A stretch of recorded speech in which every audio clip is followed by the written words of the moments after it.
You're about to listen to TADPOG. Tyler and Dave play old games. It's a comedy video game podcast. We would like to stress that the hosts are not experts and are really just very crass commentators.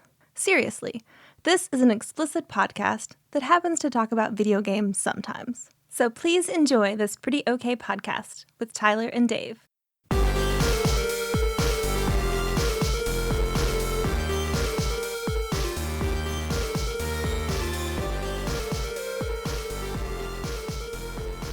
Hello, Internet. Welcome. We're glad you're here, man and woman. Hey, woman. All two of you. We're glad you're here. Have a seat. You probably had a hard week. I feel like everybody's probably had a rough, boring, or hard week. Or you're on vacation, causing everybody else you work with to have a rough, boring, or hard week. So, yeah, come on, sit down. That sounded personal. Yeah. Yeah. You got some people you work with on vacation? I mean, I feel like everyone's out on vacation. Two of my bosses are out on vacation, so that's made it kind of weird. But fun though, right? It's like you guys are playing hockey on the roof. I never have to deal with him anyway. He's just not there for me to ask shit I need to know immediately. Gotcha. That's what happens when John leaves and goes away from work, and he's the guy I have to ask something, and he's not there. Well, if you recognize both those dulcet tones, you'll realize Ian is here, and of course Dave is here. Yep. What's up, man? Yep. Just can't get enough. Good. No, I love I'm like the Dr. Joyce brothers of TADPOG. I've always said that. You got nothing else. I'm gonna I don't know who that is. I'm gonna pretend like I know who that is. She used to be she's a therapist type, psychiatrist type person, famous back in the 70s and 80s, and she was always like a staple guest on Johnny Carson and stuff. Okay, I got you. You know, it's like if they couldn't find anyone interesting to be on the show this week, she would be the guest. Is she like Dr. Ruth, but she like... No, she wasn't interesting like Dr. Oh. Ruth was. Dr. Ruth was great. Now I know who Dr. Ruth was. She made waves. Yeah. Because I remember my parents talking about Dr. Ruth. I don't remember them talking about Dr. Joyce. She said a lot of stuff that people didn't say. Dr. Joyce or Dr. Ruth? Dr. Ruth. I knew Dr. Ruth Yeah, did. Dr. Yeah. Ruth had a mouth.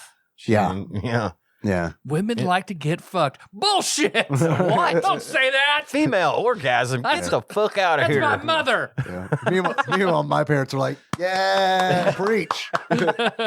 Preach. Well, this week, we're talking about the new release of the Switch, That's right. Claymates. Claymates. It's a game. Did you know that? Oh, boy. Did you love Clay Fighter? And you were like, man, I wish this was smaller, involved animals, and was a really, really busy platformer. Then you got your wish. And fuck you for making that wish. You can play it in bed. You can't play it. You can't play it. Man, I wish this experience was more portable. Yeah. Yeah, they'll toss these little bones out there from time to time. Every now and then. It's not okay. Don't worry, we got like 2 more games they released for the Switch. It was Jelly Boy and what else? Jelly Boy and Bomboozle. Bomboozle. Yeah. Jelly Boy, I'm looking forward to that a little bit more. Ooh, I have heard horrible things about Jelly Boy. I played about 10 minutes of Jelly Boy thinking that was the one we were doing. Yeah. I could see the confusion between Jelly Boy and Claymates because... Yeah, they're similar in that sense that you change shapes and stuff, and we'll get into all that. But boy, I was not enjoying Jelly Boy. Maybe it gets better. I don't know. I've heard it gets worse. Yeah, I believe that. I do believe that. I've heard it gets worse. Maybe we should save it for the Jelly Boy episode. But Willie was like, if you're just playing it just to get the gist of it, 4 out of 10. If you're playing it to beat it, 1 out of 10. So apparently it gets some real bullshitty near the end of the game. Well, that's Tyler, just the gist, Holland. I'm on it. Yeah, I don't think, because it's like, even with Claymates, which we'll get to this, I'm sure, but it's like, I didn't finish Claymates. Nope. And it's like, neither. Didn't really want to. I'm glad you stopped me from playing more because I was getting very frustrated. Well, it's and again, this will come up during the discussion, but it's a similar experience. Yeah. Only I felt, well, that's for next week. if Jelly Boy is what we do next week. Yeah, we need to decide get it Jelly done. Boy or Bamboozle. Get it done. Jelly Boy. All right, okay, Jelly Boy. there it is. To be honest, I think we could probably cover both of them today In this one episode. and maybe touch on a lot of the same Well, points. I mean, Jelly Boy didn't get a North American release, so did it if not? you want to do that, I'm okay with that too. well, I mean, didn't play enough of it to All right, Jelly Boy, it is next. You'll be back next week, yeah. probably, All right, awesome. Sweet. Okay, unless something. you're a hit, by the way. Why is that? You're a hit. People love you. Oh, They love well, it when you're on the good. show. Well, like I said, I get my wife said to me, "You need to get out of the house. You're driving me crazy." So once a week now, I'm just finding myself just drifting on out here and Sounds through the good back to me, door. man. So Yeah, yeah, if I ever start not being a hit, just let me know. I'll just sit here. I won't. don't have to talk. I wouldn't let you know. Mhm. I'll be like, yeah, they still love you, We'll keep Ian. it a secret. No, they love you. They still love you. Please come back. We like hanging out with you. They love you. They love you. Good. All that really weird stuff you said, they loved it. Come on. They want you to jerk off on the air now. I'm gonna be like, well, it's gonna get to While that, you kiss right? us.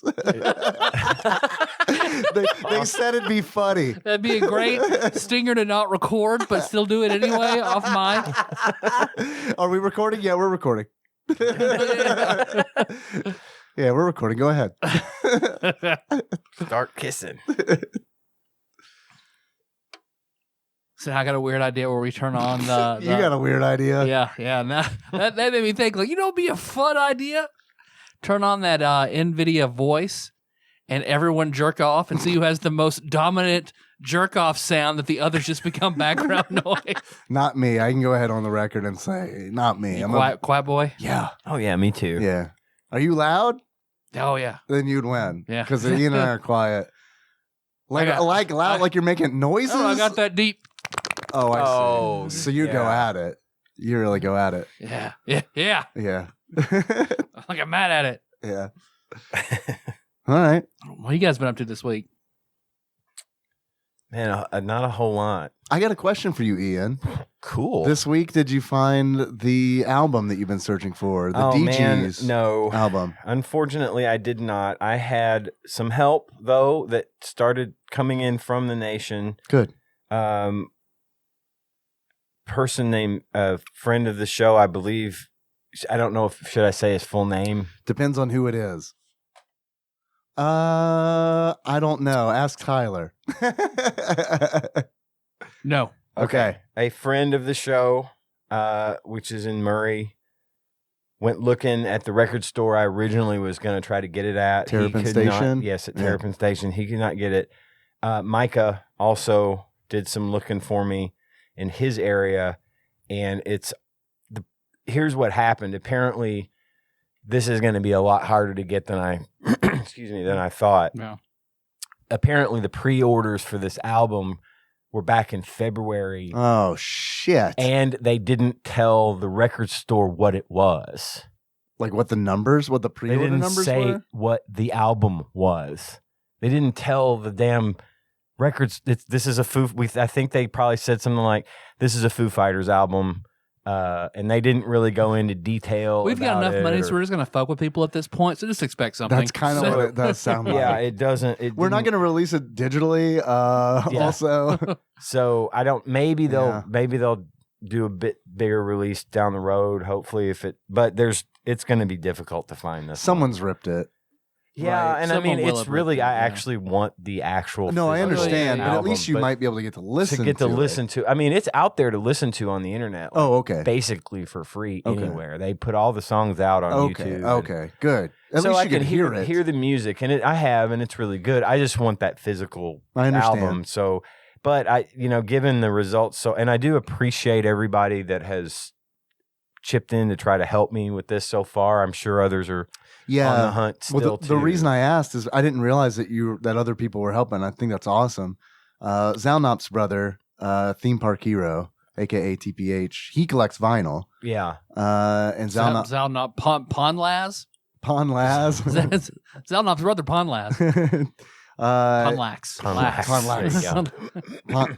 Yeah, upon Laz. That's right, right? Zalna. It's not.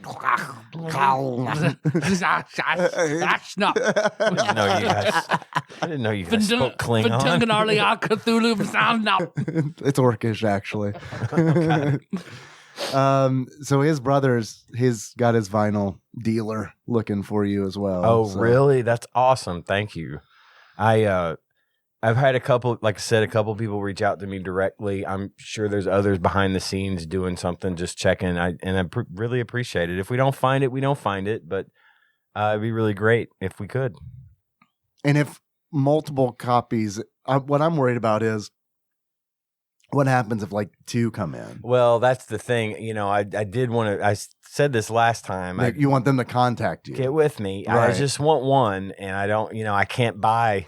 I'm sure this is not going to be cheap because I think vinyl albums these days are like $40 at the minimum. I think I read that the eBay prices were like pretty high. Like I'm not looking right now. It's like $150. Yeah, I was about to say. I thought it was like I'm not in a range. position to pay eBay money for it. But if someone lucks out and happens to find one on the shelf at the record store and buys it for $40, I just don't want everybody to go buy this freaking thing and then I'm stuck buying 16. Of course, then I could take them and worst case sell them on scenario, eBay. you could flip them on eBay, possibly. I guess. But yeah, just get with me or get with Dave. You know, if I've got somebody saying, yeah, I think I've got a line on one, I'll be sure and let Dave know so that way he can kind of get in front of anybody else that might try to do the same thing. What do they used to call the like in the 80s, the call line? What was that like list? The call list where like you were distributing news. Yeah, they would have like the parents. Yeah, like the directory or whatever. They would the like pyramid at school. Like you have the 3 people that you're supposed to call, right? And those people have the 3 people that they're supposed to call. It's right. a call tree, is what that's a call called. tree. That's what I was looking for. Back in the day, before we had like mass text and emails, right? We had a list, computers in hanging our by the pockets. phone Yeah, of those people. And you had to know the number for the police department and the fire department on that list because there was no 911 either. I don't remember a time when there was no 911. Yep. I think 911's only been in Paducah since like the early 90s. Are you shitting me? Mm-hmm. No, I'm not shitting you. That's wild. Yeah, I could be wrong on the dates, but yeah. I've been around long enough to know what not having 911 means. It means you have, well, the phone company used to have a sticker that they would send you to put on the back of your telephone that had Holy the numbers. Shit. I that had vaguely the numbers remember for seeing the fire those, department. man. I remember those too. Wow. And of course, you also had the option to punch 0 and ask the operator to connect you to the police. But by then you're dead. But by then, yeah, and then like back then there's got to be a better way. Back then you didn't have to dial 10 numbers. You could dial 7. But anything outside of that is long distance. I remember when that came back around. But yeah, it was a sticker on the back. It had a shield and it had a little a fire, and that's the number you would dial. Man, that's wild. You opened a memory door. Right. That, and I remember we had one telephone in the house. Mm-hmm. And it had like an 800-foot long cord, so you could take it into and your then run room. with it. Yeah. Yeah, I used to piss my mom off because she'd be on the phone for like what seemed to me as a kid hours. Yeah. In reality, it was probably like still hours, but like not as long. I remember taking the cord, getting so frustrated, taking the cord and just running with it. And then I remember having to run really, really, really far until anything would pop out. Yeah, because eventually it stretched so far that we had that too. But probably by the time I was a sophomore in high school, my parents ponied up and got me my own line. Nice. In my room. Nice. I never had my own line until I had my mobile phone. Yeah. I had my own phone line in my bedroom because I was always on the fucking phone because that's what you did. You talked to your girlfriend on the phone. Yeah, I don't miss those fucking days. I don't fucking either because you never said anything. Yeah, it's the worst. And if you tried to suggest maybe you'd like to go do something else, your girlfriend gets pissed off. Is like, what do you don't want to talk to me? You know, so you're just kind of stuck sitting there in silence on the phone for 2 I know. hours. I used to the afternoon. I would brainstorm a script just to have something to say. Oh yeah, with my high school yeah, of girlfriend. course. That's just yeah. It was just write awesome. shit down. It's like preparing for a podcast. Yeah. Tyler's gonna ask me what I did this week. Better write some shit down. Yeah, if we after school, if we were on the phone for at least 2 hours, it was a thing. Yeah. But what was neat about that was I kept that number when I moved out and Tanya and I got married, that was our phone number until we stopped having a landline. Yeah. I still remember that number too. I'm not going to say it, but I remember wouldn't. it. Yeah, I wouldn't. 270-883-2555. That was it. That'll get you to Ian. That was it. When I dropped it, you all got it. Right. Yeah, those were the days. Analog, baby. G.I. Joe on the TV. Oh, dude, that reminds me. What Masters of the Universe? Did you watch it? I know you were looking forward to it. Yes, I did. I've heard it's good. It is Did you very like it? good. I don't think I mentioned on the show that it's a Kevin Smith No, you thing. did not, because I found out on Discord and I was like, that's a Kevin Smith I joint? forgot to mention that, and that's a might have selling point. Been a selling point, Yeah, actually. for sure. Yeah, it was actually really, really entertaining, especially if it was unapologetically a love letter to fans of the original show. I mean, but what they did was in the first episode, they took that same format that was in every single episode, completely turned it on its ear, and left you going, holy shit, what did they do? Now, could it be enjoyed by somebody who did not like the original? I think so, but Okay. is it that someone that didn't like it or just didn't watch it? Sorry, did I say didn't You like just- it? Didn't yeah. watch it. I mean, yeah, it's enjoyable in Good. that right, Okay. but I also think you would like it more Sure. if you had been a fan. Sure, but I just don't want to mess with it if it's like, well, I'm not going to get anything out of this because I didn't watch the original. Right now, it's, you know what, it's 5 episodes. Yeah. It's a part 1 and a part 2. It's 5 episodes. Each one is like half an hour long. It's easy to get through. I really loved it. The voice acting Kid alone appropriate, is, I'm assuming. yeah, I Yeah. thought it was fine. I'm going to try to watch Yeah, it with it's Henry, and if he's into it, we'll watch it. If he's not, then Yeah, I get you. we'll probably pass. He-Man and the Masters of the Universe was originally a family-oriented show. Right. It's never been violent. Right, or right. anything. Sure. And they stay true to that. because they were selling the kids. I mean, that yeah. much I know. But the voice acting in this is nuts. Yeah. Like Sarah Michelle Gellar I is heard about she's Teela. Teela. Mhm. Mark Hamill is Skeletor. It's a good choice. They Mark had Hamill's great. Stephen Root plays the voice of Cringer. Everyone else, and then I'm happy. He does. He's the voice of Prince Adam's pet cat, Cringer. That's an unfortunate name. Well, because he's does a he? coward. Okay, gotcha. But whenever Prince Adam turns into He-Man, he points his sword at Cringer, and Cringer turns into Battle Cat, and Which now is like he's a this white tiger, right? big green tiger, The green tiger with a Okay. saddle on it and shit, and He-Man pretty rides rad. him. And I do like stuff. So that. yeah, it's pretty. I'd like neat. one of those. Yeah, who wouldn't, right? I think a flying bison would be better. There you go. There you go. I can make that joke now because I started watching Avatar and I'm loving it. Okay. But anyway, yes, it's a great show. I was pleasantly surprised with it, and I think Kevin Smith being at the helm is the best choice because he knows his shit and he knows what. There's a lot of people coming at him about some of the stuff that happens in the show that's kind of off from the original, From the or- original, of course. But that's going to happen. But it in my opinion, it was good. Mhm. So take it for what you will. I highly recommend it, especially if you ever gave a shit about Masters of the Universe. It's an easy watch. It's on Netflix. You're in for maybe 2.5 hours tops. Are they just doing 5 and they're done, or what? No, this is part 1. It's ongoing. Okay. These 5 episodes are part 1. Part 2, I think Kevin Smith just tweeted this past week that most of the animation is in the can for season 2 or for part 2, and that it probably won't be long before it comes out. I'm saying probably early next year if I had to guess. Cool. But yeah, great show. Super pleased with it. Mm-hmm. Cool. It's sure about how much you love Avatar, though. Listen, I never really got into stuff like that, I've heard of Avatar. My kids probably watched it. You know, it was I think 2015 that came out. Sounds about right. I think They might may be not. older than that. It could be. 'Cause Maybe it was- Korra was 2015. Yeah, I don't because really- I think the Avatar movie came out when I was living in Lexington. Oh, okay. And that was like that 10 would have been years way ago. after.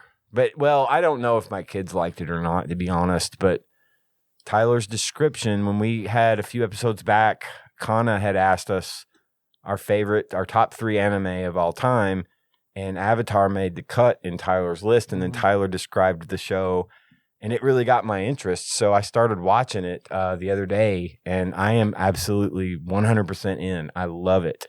I love the animation. I love the voice acting. I love that it's just lighthearted enough to feel good, but it's got, when that kid's eyes start glowing, the Avatar state, dude. Yeah, that is really. I'm like 48 years old, and I'm looking at this going, "Whoa, that is so cool."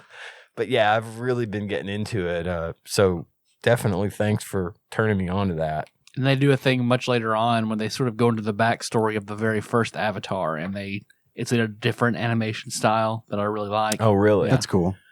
Yeah, I mean, I like I've it when never shows do that. thought I would get into that, but I'm absolutely I'm gonna watch every bit of it. I loved it. See, then it gets it grows with its audience too, because Korra is a little darker, and Korra is definitely not Aang. Okay, So, right. Yeah. I mean, Aang is like this cool, cute little 12-year-old boy, and he's first thing he wants to do when he comes out of being frozen in the ice is ride on the backs of penguins. You know, and it's like his whole point. He's just a kid, and they do such a great job of reminding you very often, this is just a little boy, and he wants to go play and have fun, and he's got this huge weight of responsibility And the world on his has shoulders. changed since Yeah, and it's been 100 years, and he's like all of his Captain America. Yeah, right? Totally. Yeah. That's exactly what happened to him, and he's all of his people are gone, and it's a really well written, well acted show. I was telling you earlier that what was her name? Mae Whitman. Mae Whitman is the voice of Katara, the female lead. Of Who's the Mae show. Whitman? Egg. Oh, okay. All right. Yeah. All right. You're about to get fucked in effed in the B. Right. Yeah. She's the voice of the main female protagonist. Okay. Cool. But yeah, it's just all around so far from. Yeah, you knew how I would know her. You both of you knew, just different ways. That's funny. Very, very good. I'm super pumped to be watching it and to be enjoying it. I'm going to be honest with you. I thought I'd get through a couple episodes and be like, nah, fuck this. But I'm in. I love it. It only gets better. Good. Because it's I love how they show who has to, because Aang has to learn. He only knows air initially. So right. He still has to covertly stay under the radar because the Fire Nation wants to fucking kill him. Those guys are assholes, by the way. Like, to the fucking core, these guys are assholes. Well, they do want to take over the world, right? Yeah. Yeah. I mean, they're like the whole thing was that the leader, the most powerful guy in the Fire Nation, took the power of a comet that was coming around Earth and used that power to destroy or to fight and win against all the other. So he's going for a military victory and not a cultural victory. Yeah, exactly. For sure. and so since the Aang, the little boy, got caught up in a storm and was frozen, he froze himself into the ice to protect himself. And that's why he was in the ice. And then during the 100 years that he was in the ice, like Tyler said, that Fire Nation just took over. Right. There was balance between the four nations then, and it was the Avatars. Each nation was a different element, and the Avatar was what created balance between the four. Yeah, and so now what's playing out is, where I'm at anyway, there's another comet coming, and it's at the point where I'm at, there's another comet coming, and it's going to be here in like 9 months kind of thing. And if it gets here before Aang learns the other bending, the other fire bending, earth bending, and water bending, because he's got to learn them all. Because he's got to the learn others them don't all exist anymore, so that right? he can fight. Well, he's the only one that can airbend in the world.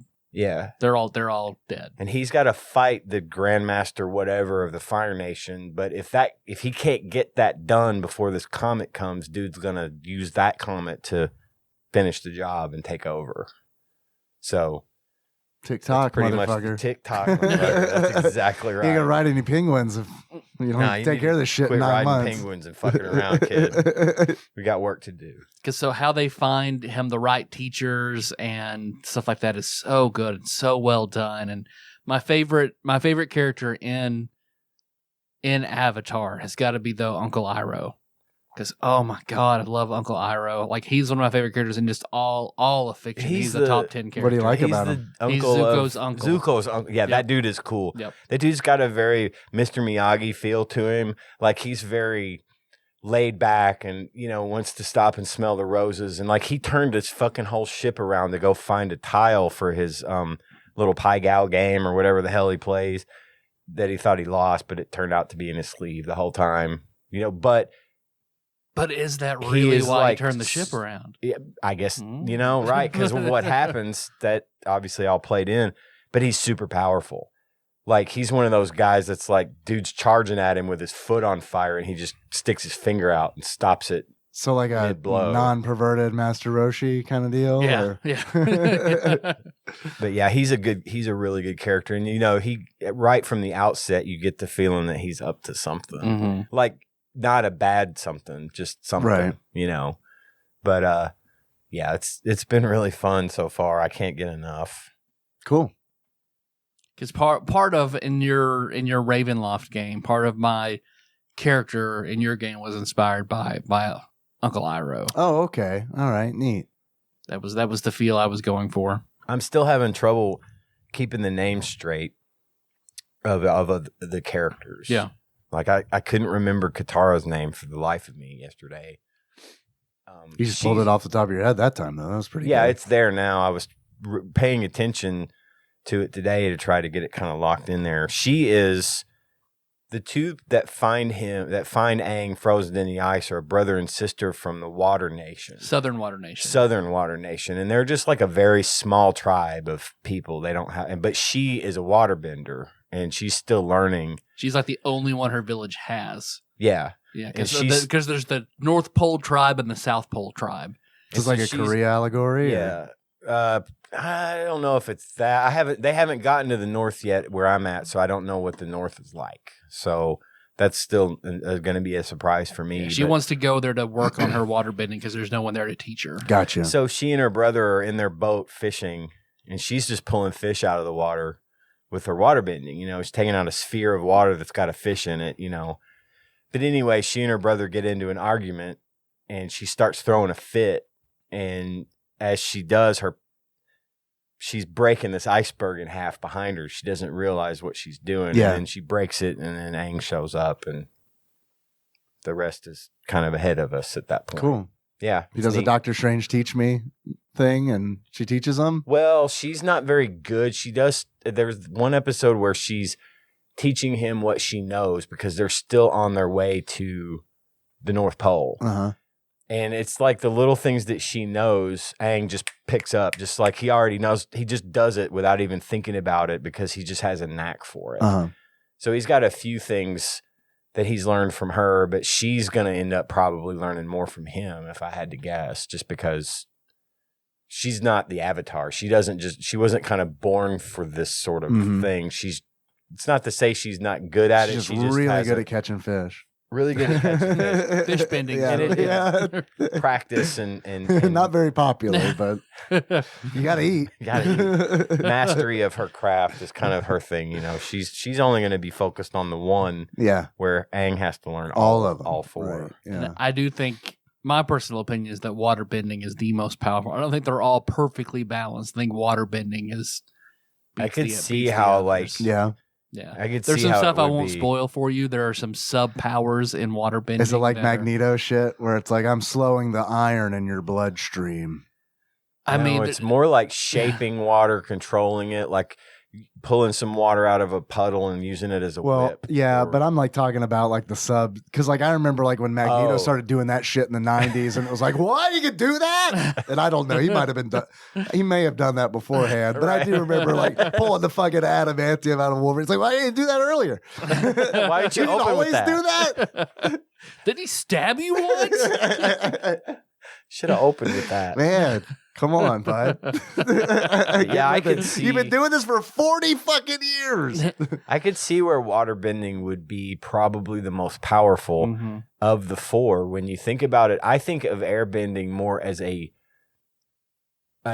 defensive in a way. Yeah. And it's not supposed to be violent because all Right. the air nomads were always very They're peaceful. They're monks. They're very peace-loving monks. Up in up in the clouds. Right. They don't do like hurricanes and typhoons. They and stuff, could, but they just they don't. could. Yeah. But you think about water being Because then you can ice, water, healing. Oh yeah, ice. You got fire, which is definitely going to succumb to water in most cases if there's enough water. There's another sub to fire that's also pretty impressive. Really? Yep. Okay. Yeah. Magma. I'm just more interested. Magma. Magma. I mean, we talked about that. There is lava bending, but that doesn't become a bigger deal until Korra. Yeah, because you mentioned with Korra that they ended up pairing. Some of them would pair off, so now you've got like an earthbender and a waterbender that can do. Korra's two whatever. best friends are mud bending. There is mud bending that's water and earth. Yeah.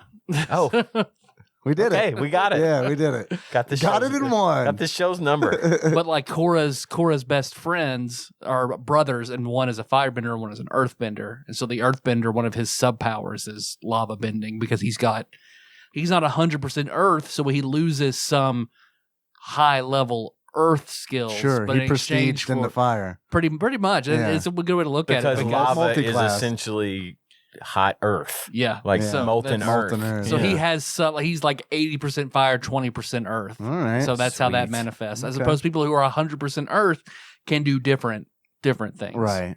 Higher But- level earth shit. But it's more common to have 100% earthbender than someone who's 80-20 and can do a different kind of thing. Yeah. Well, yeah, it's been a lot of fun so far, and I'm just like 7 or 8 episodes in. So yeah, I'm really grateful for that recommend.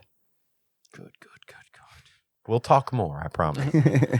Well, Jack got into his program in Florida. Good. So that's good. So early September, he'll go down there. So I'll take like a week off and I'll go down and get them set up. But then he'll be down there until like November, So it's bittersweet. It's good, It's good that he got in. It's good that he got in. It's Mhm. definitely going to help him. And of course, Melissa's going to be down there with him for 3 months, which I've got plenty of vacation left. That's how I'm going to spend it over the next 3 months. Going to visit them. Yep. Yeah. Yep. Gonna drive. Don't do that. I'll drive down there Well, with them shit. and then fly back because they're going to need stuff. But for the most part, I'll probably since it's just me. I Man, can that's such a fly. long fucking drive It's Yeah. a terribly long to drive. Orlando. Just getting through Georgia. Yeah. You're It's 12 about hours how top far minimum. the Alexandria was. I did that a lot, but I'll probably fly. Cool. And then she got into nursing school, so that's Excellent. Also Nice. awesome. That is So- great. so she has a next busy 2 years and 3 months. It's really not that bad. I mean, 2 years, 3 months. I Mhm. mean, to get through a program and it's not bad. What about you, Dave? What you been up to? Been watching some anime, playing some video games. That's pretty good. Living the dream. Pretty good. In other words. Yeah, I mean, it's been pretty good. You leaking yet? No, not leaking yet. I haven't tried to leak again. But I thought about it. I was like, fuck, man, I should try to leak before we record. But it didn't work out. It's a lot of prep to try to leak, Yeah. Yeah. You both got to kind of want it, and then you got to like do a bunch of prep work when you both kind of want it. And it's like, sometimes You don't want it, and the other person not want it because that's a. yeah, sometimes You those- make me leak. right, yeah. Sometimes those stars don't align. Yeah, because sometimes she's like, I just want you to fuck me. It's like, I'm good with that too. Let's All go. right, how about fuck yeah? Well, I guess twist my arm. Yeah, Put a so, pin in it. Yeah. We'll visit that. So I don't later. know. We'll get to it. I don't think I kind of want you to fuck me. So I've been playing Metroid Zero Mission. I love Zero Mission. The controls are tight enough that I appreciate it. It's out of like Metroid and Super Metroid.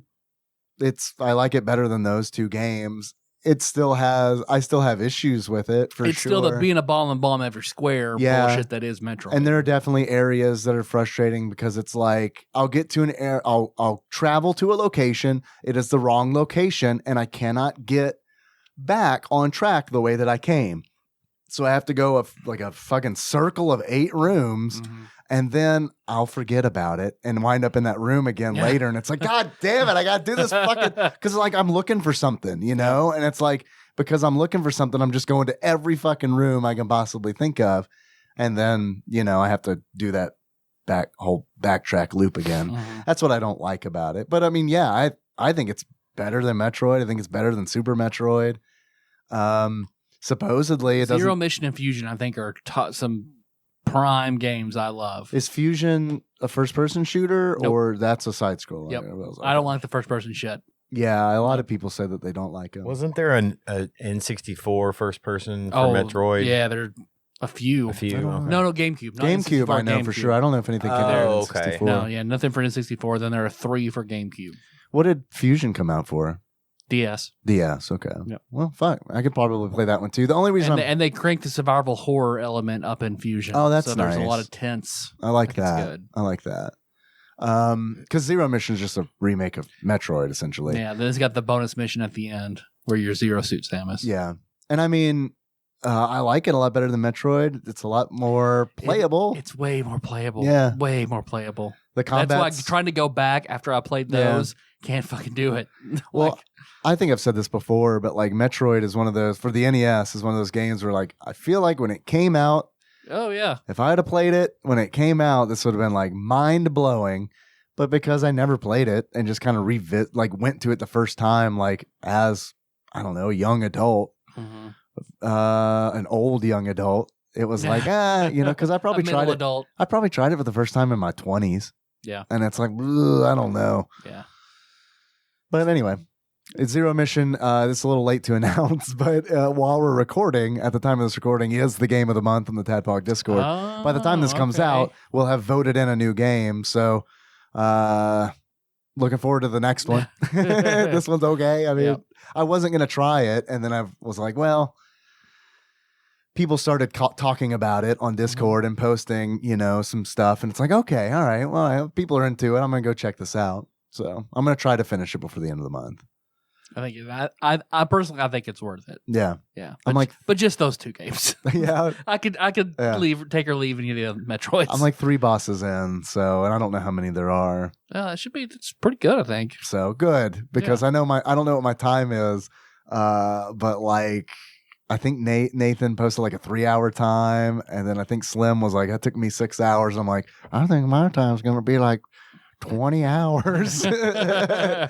And it's also like, I don't know, like, because I'm playing on my 3DS, and it's like, I do not know how it's handling sleep mode and all that shit. So for all I know when I'm done, it's just going to be like 9, 9, 9, 9, 9, 9. And then it all rolls over to 0 like an odometer, and then you get the fastest time. That'd be pretty got good. it done in 2 minutes. Pretty good. What's wrong with y'all? Speed run loophole. Bikini time. Yeah. So that's the indicator of the next game needs to be 999 if you're throwing in those DS games. Yeah. So we watched. So I've been playing that. Nikki and I we masked up and went to the theater to watch Weathering with You, which like Fathom Events does like this great thing where they like will show anime, and it's like seeing a lot of that stuff on the big screen is really nice, because like we left and it was like, you know what, that was worth $30 for us to both see that in a theater on like a big screen with good sound, as opposed to watching it on HBO Max, because it is on HBO Max.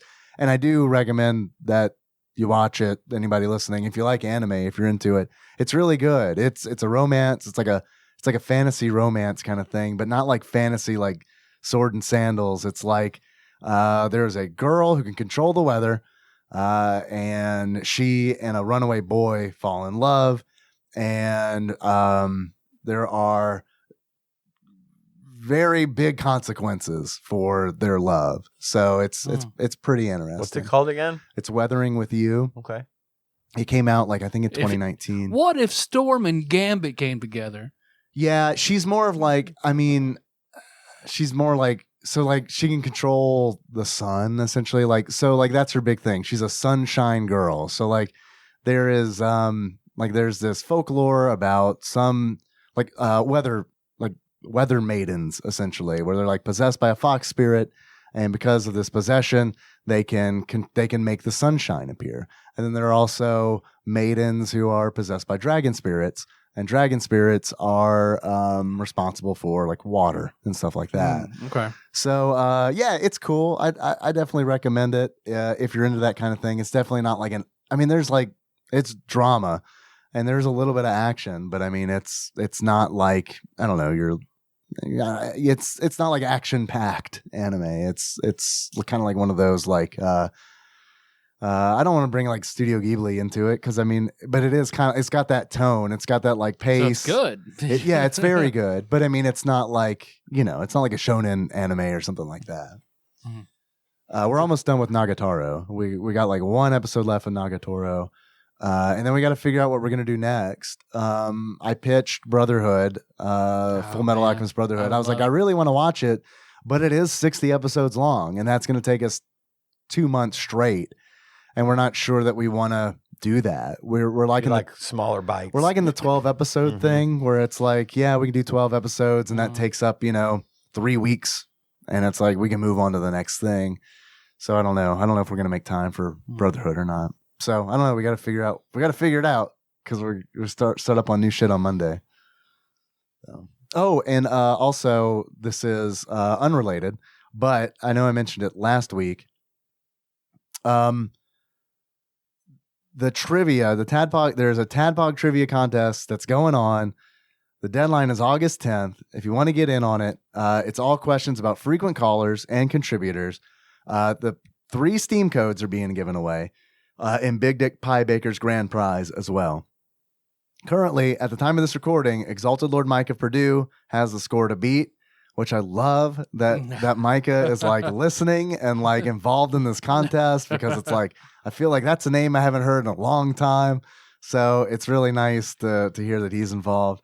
If you wanna try to beat the current score, that's tinyurl.com/tadpog trivia 4. I jailbroke a PS Vita recently. Nice. So I get to play all the PS Vita games that I legally own. So I'm looking forward to that. And all the ones that I legally own. I'll transfer you. Right. You transfer ownership to me temporarily. Yeah. So I'm looking forward to playing like a lot of the games that you talked about. Oh man, Danganronpa is good shit. Yeah. I'm looking forward to playing that and Virtue's Last Reward and like all that stuff. And like, of course, all like the pervy hentai games that got Asian releases. So those are all. Henry asked me the other day, he's like, can I play with the Vita? I was like, no. No, you may not. You mean the hentai machine? Yeah. No. Well, unfortunately not hentai, but the front tail machine? No. It's all like ecchi stuff. So it's like, but still, it's like you're 6 and it's like, I don't know, I don't necessarily want you playing games where you're shooting love guns at girls. So it might fuck you up. So I don't want you. I don't want you to think you have to get a nosebleed every time you see a pretty girl. So right. Well, if it's gonna happen, let it happen naturally. Let nature run its own course. I'm taking donations for anybody that wants to help me buy a Steam Deck. Oh, do you want a Steam Deck? Badly. Really? I really do because I do not have a gaming PC. All right, now that makes sense. I cannot access my Steam library right now, and this would be the ideal. It would be like, because like right now I play the Switch pretty much exclusively, and like on the weekends I've got this. You've seen my portable monitor. Yeah, it's just a little HDMI, USB-C. Powered. It powers from the dock. Yeah, I plug that in, set it on a TV tray, get my little Pro controller out, and just play. Right. Mm-hmm. With a Steam Deck, I can do that too. Right, and I can also hook up a keyboard and mouse. Right, and play. I heard about that. Overwatch or play, get into you can actually install, Windows. You can install, of course, you got Steam, you can install EA, you can install all those services on there if you want to, which, I want to get back into PC gaming, and this is the ideal way for me to do that without having to sit out of my office all night. Right. And for it's $600 for like the best model that and I'm sure they're going to be hard to come by. For the best model?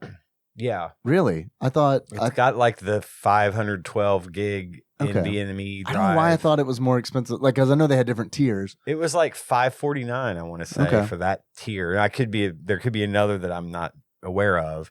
But then they also have a dock that you would buy separately. Yeah, okay. That's what I would use for that. But just to have that access again would be amazing. So anybody wants to float $600 my way, I'll take it. He just wants to play his Steam library, listen to some disco. Come on, y'all. He could be out there doing drugs and getting nosebleeds. Not from the drugs. From the maybe from the drugs. Possibly from the drugs. Okay, possibly from the drugs. I mean, I heard the best drugs give you the nosebleeds. I wouldn't know about that. I wouldn't either. I would. Tell us more about that. Lord knows I will. My biggest concern about the Steam Deck is Valve's record of like doing the Google thing, where it's like, we're done with that. That wasn't a big hit to start with, so we're going to sell these for $1. Yep. Well, and maybe 4 years down the road, that has been a concern that's been voiced that's my by concern about the larger Valve Steam community. Is like, oh right, yeah, sure, this thing's going to be $10. Because I mean, we've seen this. The memes are, I'm going to wait till it's $1. Right? Oh, really? Yeah, Damn it! Yeah. I thought it was super cool and funny. But this is You are. Newell. For different reasons. Thank you. Thank you. Newell it's Gabe Newell, right? Yeah. He's come out and said this is not that. This thing has been. I mean, but come on. But I get we're putting too much money. He's got a horse in the race. Who's going to be like, yeah, we're doing that? You guys are right. You called us. It's another one. You fuckers. Well, you can buy it still, though, right? I did have that controller that they put out. The Steam controller, yeah. I hated that thing. I hated it too. I used it once, put it back in the box, and I sold it for about what I paid for it, which is funny because that's one of the things that was $1 at one point. And then the Steam Link. I think I got my Steam Link for a penny. Yeah, I had a Steam Link too. I don't think I ever for $20. Really used it. I used the Steam Link. I used it for a minute. But for a minute, used that fucking controller, though. Yeah. So I don't know, man. That would be my biggest concern. But this has a lot more. To me, it has a lot more intrinsic value, like right out of the box of what it can do. Yeah. I am not going to be an early adopter, A, because I mean I just don't have the money. Yeah. But B, I want to see how well it performs. You know, sure. It's a portable console that they're claiming will play fucking anything. It's a resolution thing. I'm sure they can pump good frame rates out of lower resolutions, which they'll obviously have to have on a portable screen. Yeah. So I mean, I think it's believable. Yeah, I think it's believable. But I also don't want this to be a giant noise-making fan sitting on it. You know what I'm saying? Yeah, I do. Playing a game and I can literally hear the fan running on this thing through my headphones. No, that bugs me. I think that's a legitimate concern. I want to see how it performs before I jump in. I also think it's very interesting because, like, does it run on Belle Delphine's bathwater? Because that's the cooler that I need. Is it liquid? Yeah, cool? They got a little droplet and they just put a little liquid in there, seal that up, and it's. Have you seen that PC? Yeah, it's so good. Yeah, I have seen that. You know, I've been thinking about like this next computer that I'm going to build, and I'm not going to have a window in that motherfucker. I'm going to have a case that's just all panels, and it's like, because for two different reasons. First of all, for sound, because it's like I'm not going to do water cooling. I'm going to have fans in there, and it's like, I don't know, man. That gives a little bit. That lowers it a little bit. Put a little of this shit in there if you want. Yeah, put some sound dampening material. And also, if I have if it's covered, I don't have to worry about what the shit inside of it looks like. Well, I mean, you're going to make it look nice, though, right? No. God. Yeah, can I help you build it? Because my brother went out of his way to try and make mine look nice because of the window. Well, what do you mean by on nice? the inside, organized and cables run it's not going to be nicely. super. Yeah, it's not going to be. As long as you, yeah. No, I'm just saying I'm not. I'm not going to organize my cables at all. No, I don't. I'll be everywhere. Yeah. I and John Turley right now, we're having a moment on your behalf of. Well, we'll talk. It's going to look like Omega Red getting stabbed by Wolverine in my computer. It's just stuff everywhere. We'll talk when we're done. I'd love recording. to help. I love building them. I love running the cables. We'll talk. Nice. We'll talk. Yeah. But no, if I don't have a window, then I don't have to worry about. Oh man, I got to think about the color of my motherboard. Yeah, shit that I like never in my life worried about, but now it's like, well, fuck, my RAM's white. I'm gonna have a red motherboard. I can't do that shit. That I don't understand. I would never bother with. I would if I had a window. Because now it's like, well, if window's gone, don't have to worry about it. They have. I saw not long ago a case. It's a modern case for modern components that looks like the shit we used to buy back in the 90s. Yeah, the sleepers. John was showing me those. Yeah, it's white. It's the color of my water bottle. Yeah, like that off-white color. I'd love to build it in like an actual old Gateway 2000. Yeah, in an actual old case. But yeah, you should do that. Just something that we'll talk. Yeah, we'll talk about it. All right, we'll talk about it. Cool. Yeah. Speaking of packages, though, we got a package. We got a package. Hey. What we got? Over here.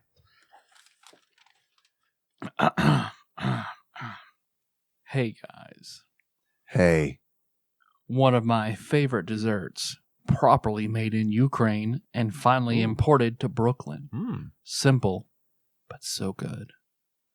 Enjoy. This must be from Zeus. From Zeus. Sounds like a Zeus package. P.S. Whenever you mention Zeus on the podcast, I almost always think it's a Hades reference. It's not. It's about you. It's about you, Zeus. It's not. It's about Piggy Palace. That's what we're doing. we got a boon. Zeus, send us a boon.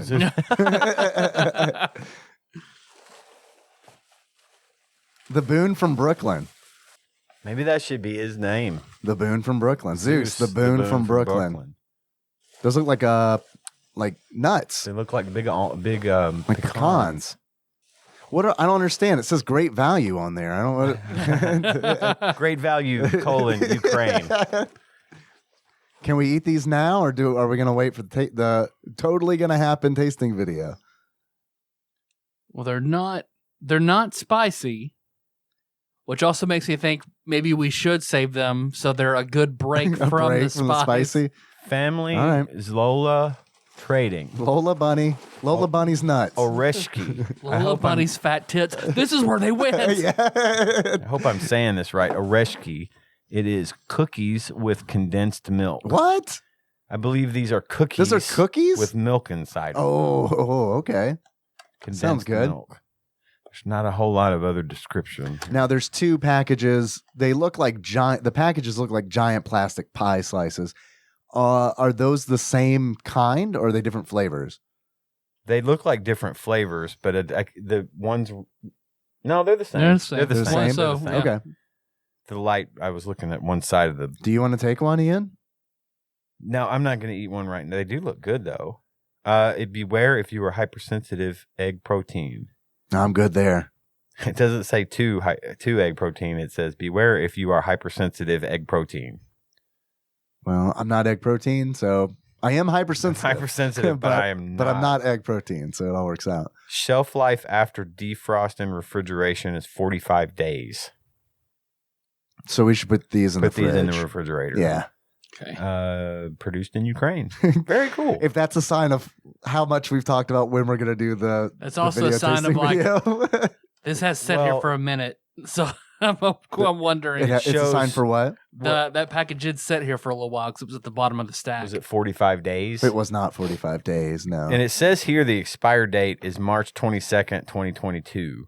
So, and I'm assuming that's in refrigeration. Right, probably, yeah. Check with Zeus on that. Yeah, Maybe see what he has to say. But yeah. All right. they're cookies, for God's sake. Yeah. And they're shaped like big pecans. I thought they were a big box of I pecans. thought they were, yeah, they look like nuts. They look like walnuts. Mm-hmm. Cool. Hell yeah! Thank you, Zeus. Thank you, Zeus. very much. The boon from Brooklyn. Well, you guys want to talk about Claymates for a minute? I guess if we have to, I'm Just for like a minute. just for like Then- 5 minutes. Then we'll have fun again. Then we maybe do some calls or something. We can definitely do calls. I'm set up to do that. Hell yeah.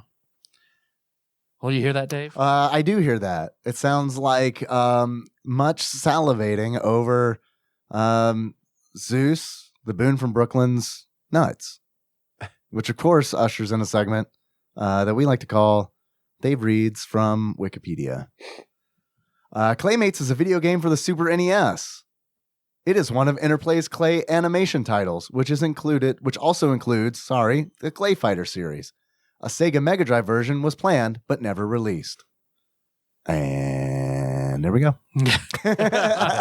No mention of Nintendo Switch Online.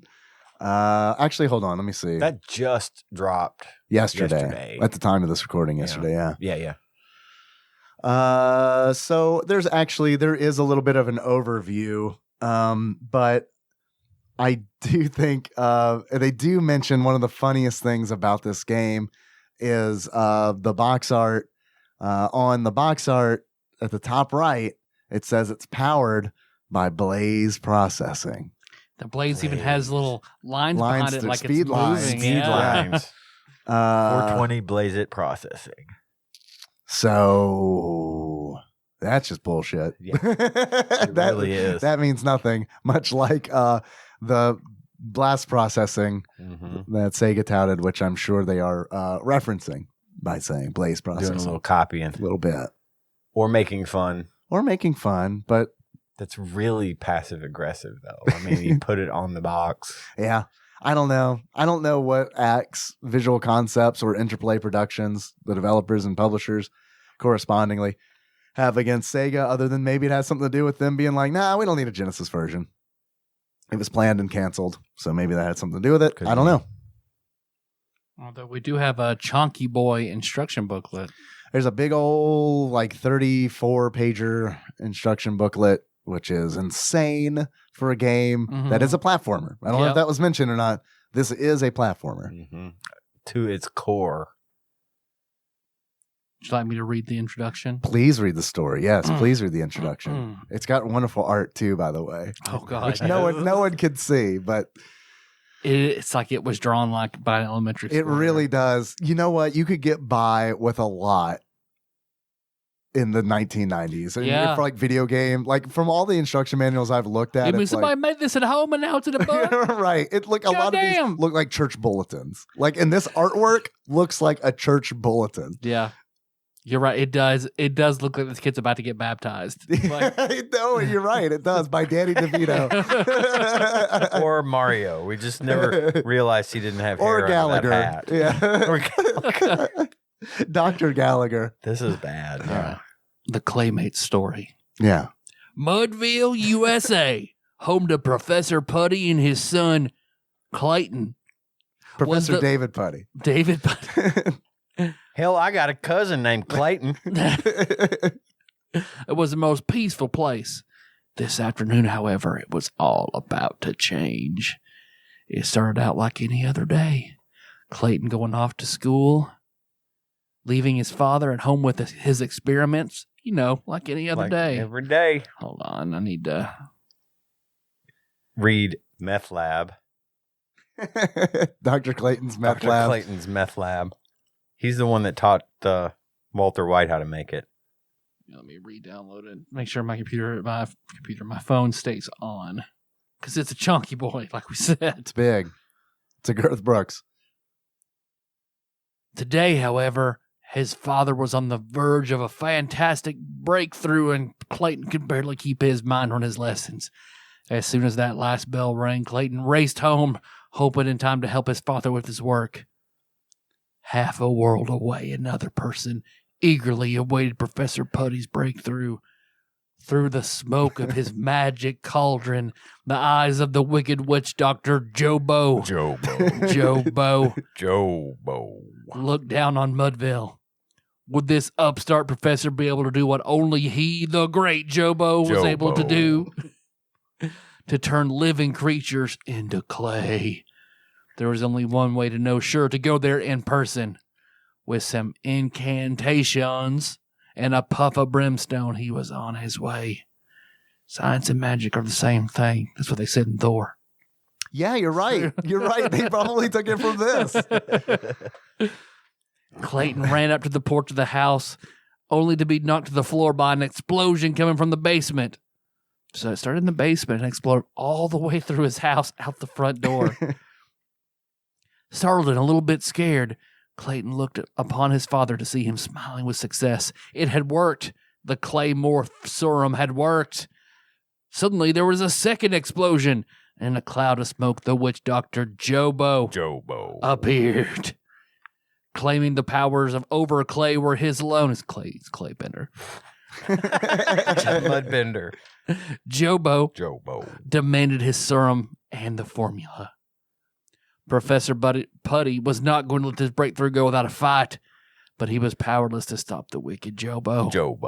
Seeing that he was not going to get his way, Jobo seized the professor and turned the protesting Clayton into a ball of clay, escaping another puff.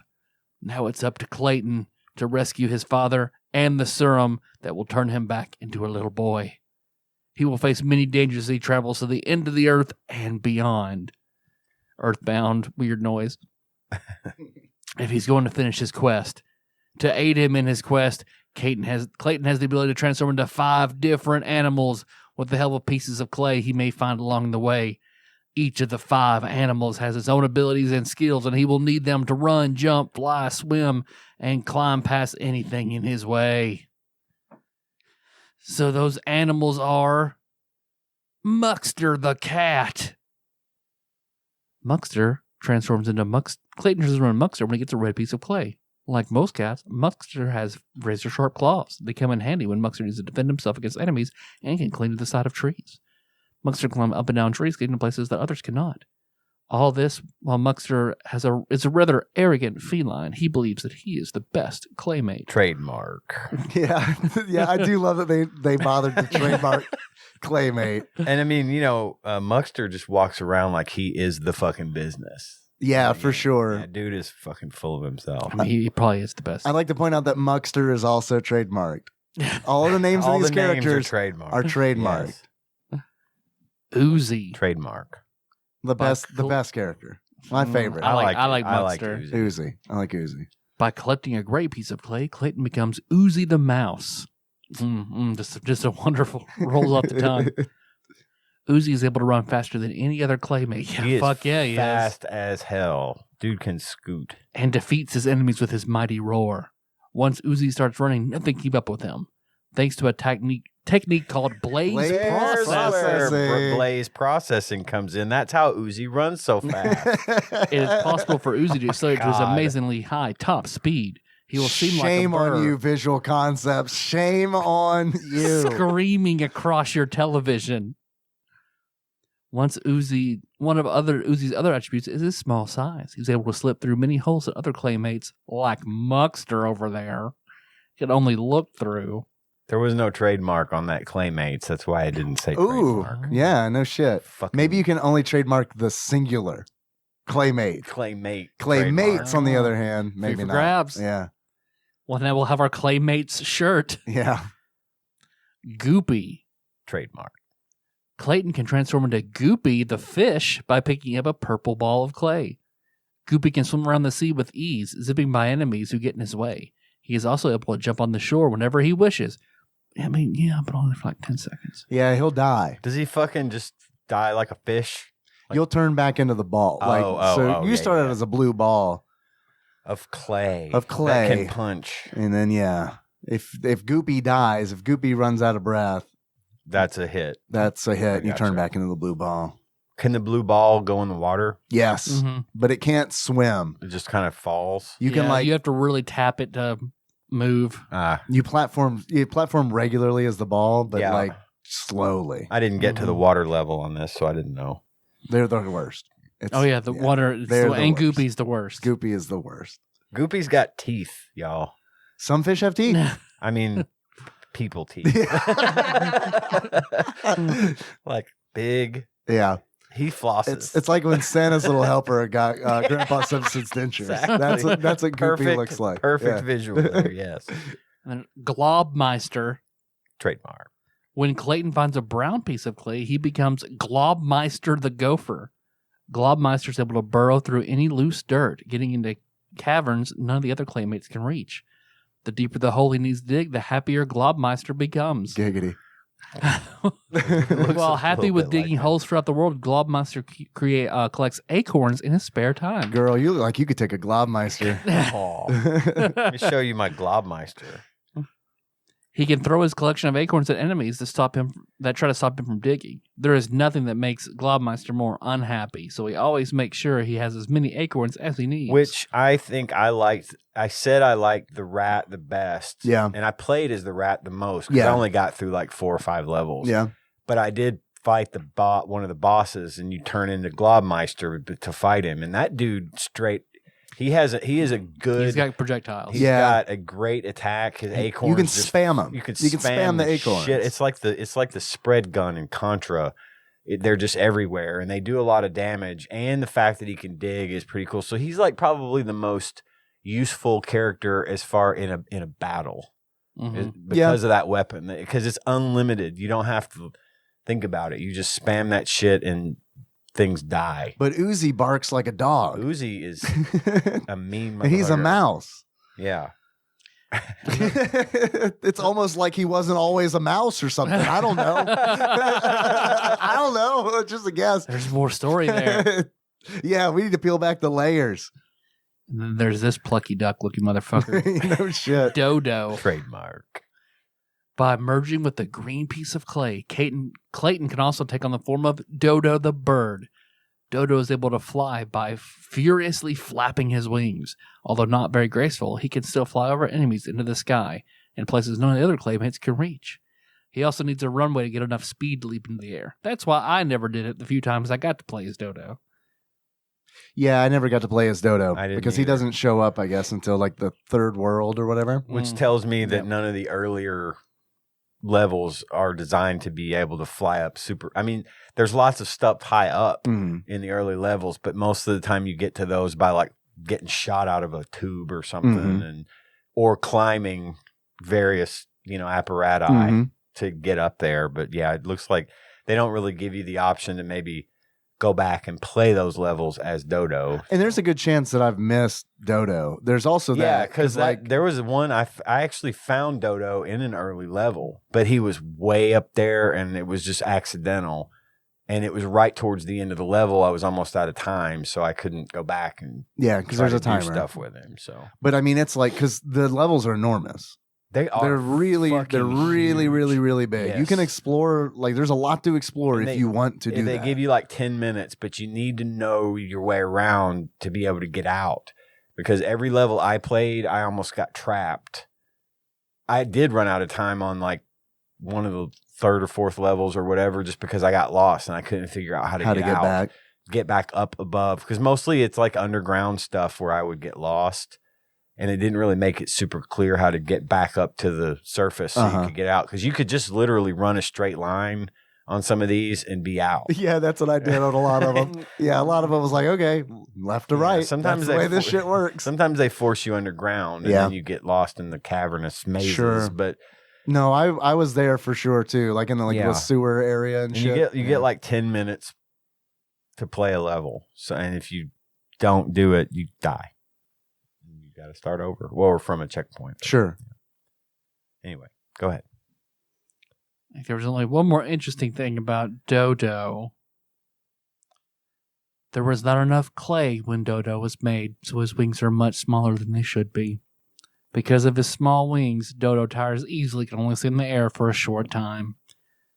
I'm going to call bullshit because it's like you find little pieces of green clay to turn clay into fucking them. everywhere. Just fucking make some wings, man. Yep. Well, and that's the other thing too is if you turn into a certain or a certain animal and you pick up another Don't call piece them of- monsters. Ian. Come on, man. If you pick up another piece of clay, it acts like a hit. Right, it's like a shield. You stay. You get an extra. You get an extra iron hit. stone floating around you. Right. Yeah, and That you can use as a projectile. It's a for any weapon character. as well, yeah. But it also keeps you from reverting back to the blue ball if you get hit once. Right. So there was plenty of clay. I'm just saying. Yeah, lots of clay. Wings could have totally. And why been do perfectly the fine. wings also have to be green? There's Right? plenty of gray Yeah. clay laying around. Just a green bird with gray wings. Have, What's wrong with that? have fucking mouse head wings. Yeah, what's They're wrong cute. with I this mean, his shit? wings in the They'll be picture are fast. fucking white. I know. So I don't know.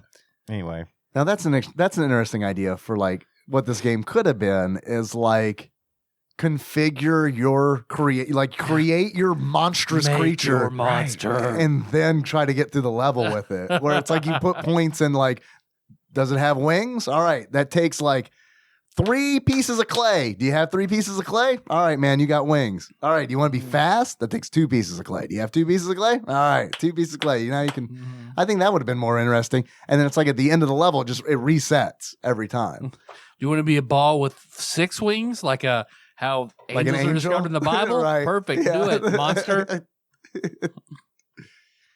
Yeah. So Claymate of the month, Uzi, right?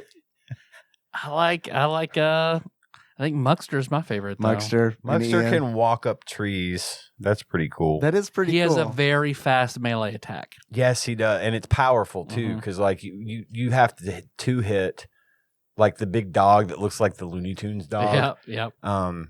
You have to hit him twice with like Uzi, but the cat just straight takes his ass out in one hit. So, but I think I like I like Uzi for running through the level. Yeah, he's fast. I like that. Globmeister for fighting bosses. Why are all these names sexual in nature? At least 3 out of 5 are essentially. I mean, they're all ejaculate jokes. All of them are. I just dodoed in my pants. I mean, Uzi. You're gonna make my muckster get all oozy. My muckster's oozy. That's what happens when you hit the cum button. My muckster turned into a globmeister with all this oozy dodo. It is, man. It's like Mad Lib sex dice. And then also when you're just the blue ball of clay, you get a punch. Like a fist comes out of the blue ball and you can punch. But it's really shitty. It's shitty. You're slow. If you get hit, game over. Yeah. So this is, I would like to take a moment and just break down what this game is. It is an uncharming, shittily designed Little Nemo, the Dream Master, is what this game is. Yep. I feel like. Yep. Because it's, I like it in concept, but not in play. Yeah. But I also do think that it's like one of those games where it's like, when I was playing it, I was like, uh-oh, this isn't like a terrible game. It's not a good game, but it's not a terrible game. This is It got worse for me as it went on, though. Yeah. 'Cause fuck. Once I got to Japan, the game absolutely lost all fun and charm. All of it. Like, Japan was fucking... Like, that was so frustrating. And then there's also... Because you... Platform... And it looks... The platforming levels, like, they're big... And they're designed, it's all over the place. Yeah. It's as if someone like, have you ever wanted like a Lisa Frank painting, but done in clay with animals that weren't dolphins? Yeah, of course. That's Claymates. Of course. Well, and I had trouble with some of the level design, just simply because like I mentioned, I got lost easily. Now that's just probably a testament to my skill. I mean, I don't know, dude. I got lost. It took me fucking forever. This game is busy as fuck. It's busy. So it's so and I started easy feeling, to not know what's going on. I found myself feeling the time crunch more often than not, but also they don't do a very good job of making it apparent as to like what you can jump on and stand on. So like you think maybe I could walk on this pipe, but I can't. But there's a similar pipe that you can jump up to, and it so it just got a little bit confusing for me in that way. And then, of course, there was places where you would literally be able to walk through the wall. Yeah. There was no indication other than the fact that you could see there was something on the other side of it, and you just most of the time I accidentally walked through the wall. Yeah. To get the gems. But you're intended to be able to walk through it, right? Yes. Because I glitched in level 1, the very first level of the game, going down a hill. I glitched backwards through the hill. Like all of a sudden, like I ran down the hill, hit a spot, and it was just like bloop, and it just like dimension doored me like a screen to the left. Are you sure you didn't hit one of those multi-arrow boxes? Because that's what those do. I know that they do that, but there's like a little bit of an animation when that happens, right? Okay. And you like just kind like of no, vanished. this was just like Gotcha. you're gone and then you're back. Yeah. I streamed it so I could review the tapes, but it was like the Claymate Zabruder moment you had. Where and you see here the Claymate goes back and way the fuck to the left. But that was frustrating for me. There's so much in this game, like the little shapes that you can pick up that have different effects, and there's just a lot to do. Oh yeah, what do those do? So I was reading about that. Because it's like 3/4 of a PlayStation controller. Yeah, There's it is. a triangle, exactly what it is. a circle, and a square. Yeah, I was just looking at those. Hang on. Circle gets the square, but Circle beyond takes the that, square. I don't know. Yeah. Let me look. Because I know I was never able to figure that out, and I got to be honest, I did not read through all 4,000 pages of the instruction manual. I accidentally. So as you go through the game, when you pick up the little icon, the triangle, the goo shapes. Okay. Yes. The goo. The goo shapes. It's Geo, dude. No, it's goo. It's GEO. Nah, it's goo. Okay, fine. You know that Pokemon Gooey Dude. So you pick up the geo shapes. the triangle, the circle, the square, they all have. I had the triangle and the square. I had all of them, and I don't know what the fuck happened. They were all lit up. As you go through the game, you'll sometimes see those purple blocks that don't do shit. Yeah. Oh, the bonk boxes. Those. Well, yes. So if you have the triangle, then the ones with the triangles you can activate, and that one stops. They're Mario Palaces. Gotcha. It stops time switch for a blocks. minute. Okay. And you can go kill enemies and move. I don't know what the circle and the square. A speedrunner got one that did a screen clear whenever I was watching a GDQ of this game. It just says all it says. It doesn't really explain what each shape does. I know that the triangle stops time, but it doesn't say what the shapes do in the manual. Yeah, it sounds like. I mean, it sounds like some stuff I really honestly wouldn't mess with. I think if you encounter this thing as you go, I hit it. Right, as I go, but sure. You're not like seeking them out. But I'm not like, oh shit, I can't open this circle box. I better go find the fucking Let me circle. go explore. Right, no. Well, and anything like a screen clear is only going to be good for a couple seconds. Sure. Because they just are constantly throwing enemies at you. Yeah, they that respawn very fast. Very fast. Mm-hmm. And then there's that map screen. Yeah, the overworld. Which is right? neat. It's kind of a little puzzle. It turns into Adventures of Lolo. Yeah, you For get the out NES. you come out into the little area in the overworld, and there's these little robots walking around, and you got to figure out how to move these little carts so that they go to pick up an axe, and then you move the cart again, and it follows this path and chops down the tree to get you into the next level. It's pretty neat. I thought that was cool. It's neat. It's weird. It is weird. It's that a you have weird to do thing that to put in the game, but yeah. Well, a few times I'd gotten soft locked.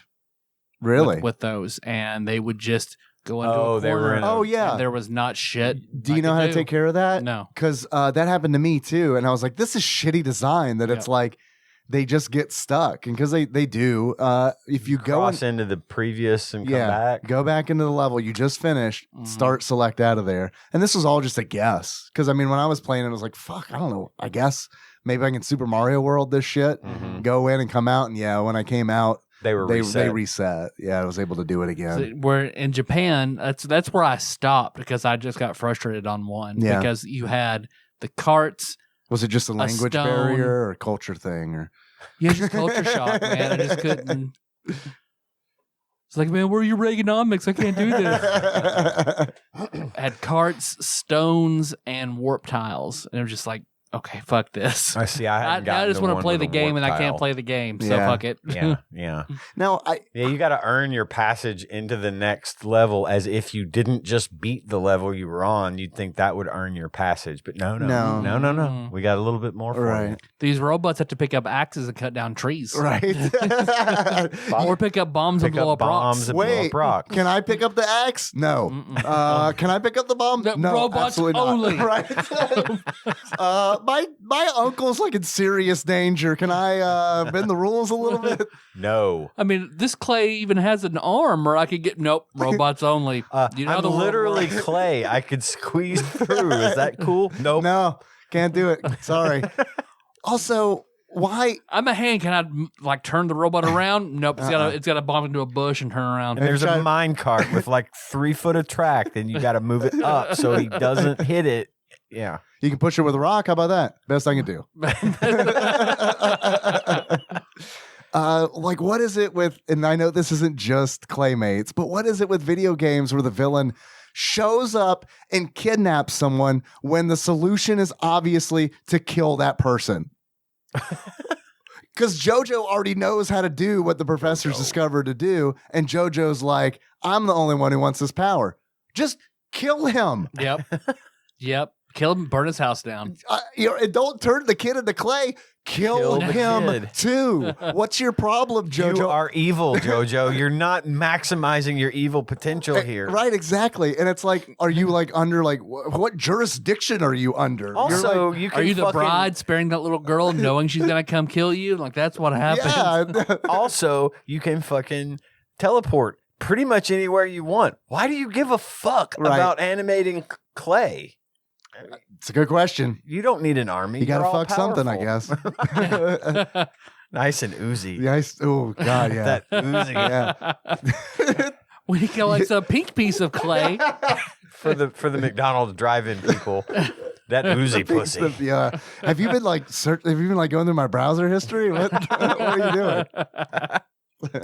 Oozy mouse Oozy mouse pussy? Yeah. gloopy frog pussy. If there's been a theme to this show in the last month, it has definitely been frog pussy. Yeah. Put that on a shirt. You know what July is here at TADPOG? It's frog pussy month. And then just croaking. Oh yeah, rabbit. Shit. Ugh. Sorry. Oh, Daddy, get out of my swamp. Frog pussy month. We do, like, if anybody out there can put together literally an excruciatingly long bumper for us for Frog Pussy Month, we'll play it. It's got to be at least 4 minutes long. Or a frog pussy month shirt done all in the Shrek font. And it's got to be like Monster Truck Week, right? It's got to be. Yeah, absolutely. No, If you're in jail, break out. Yeah. I'm thinking like, Wacky Morning DJ is what. Oh, yeah. Yeah, For that's sure. what we need. Well, Frog Pussy.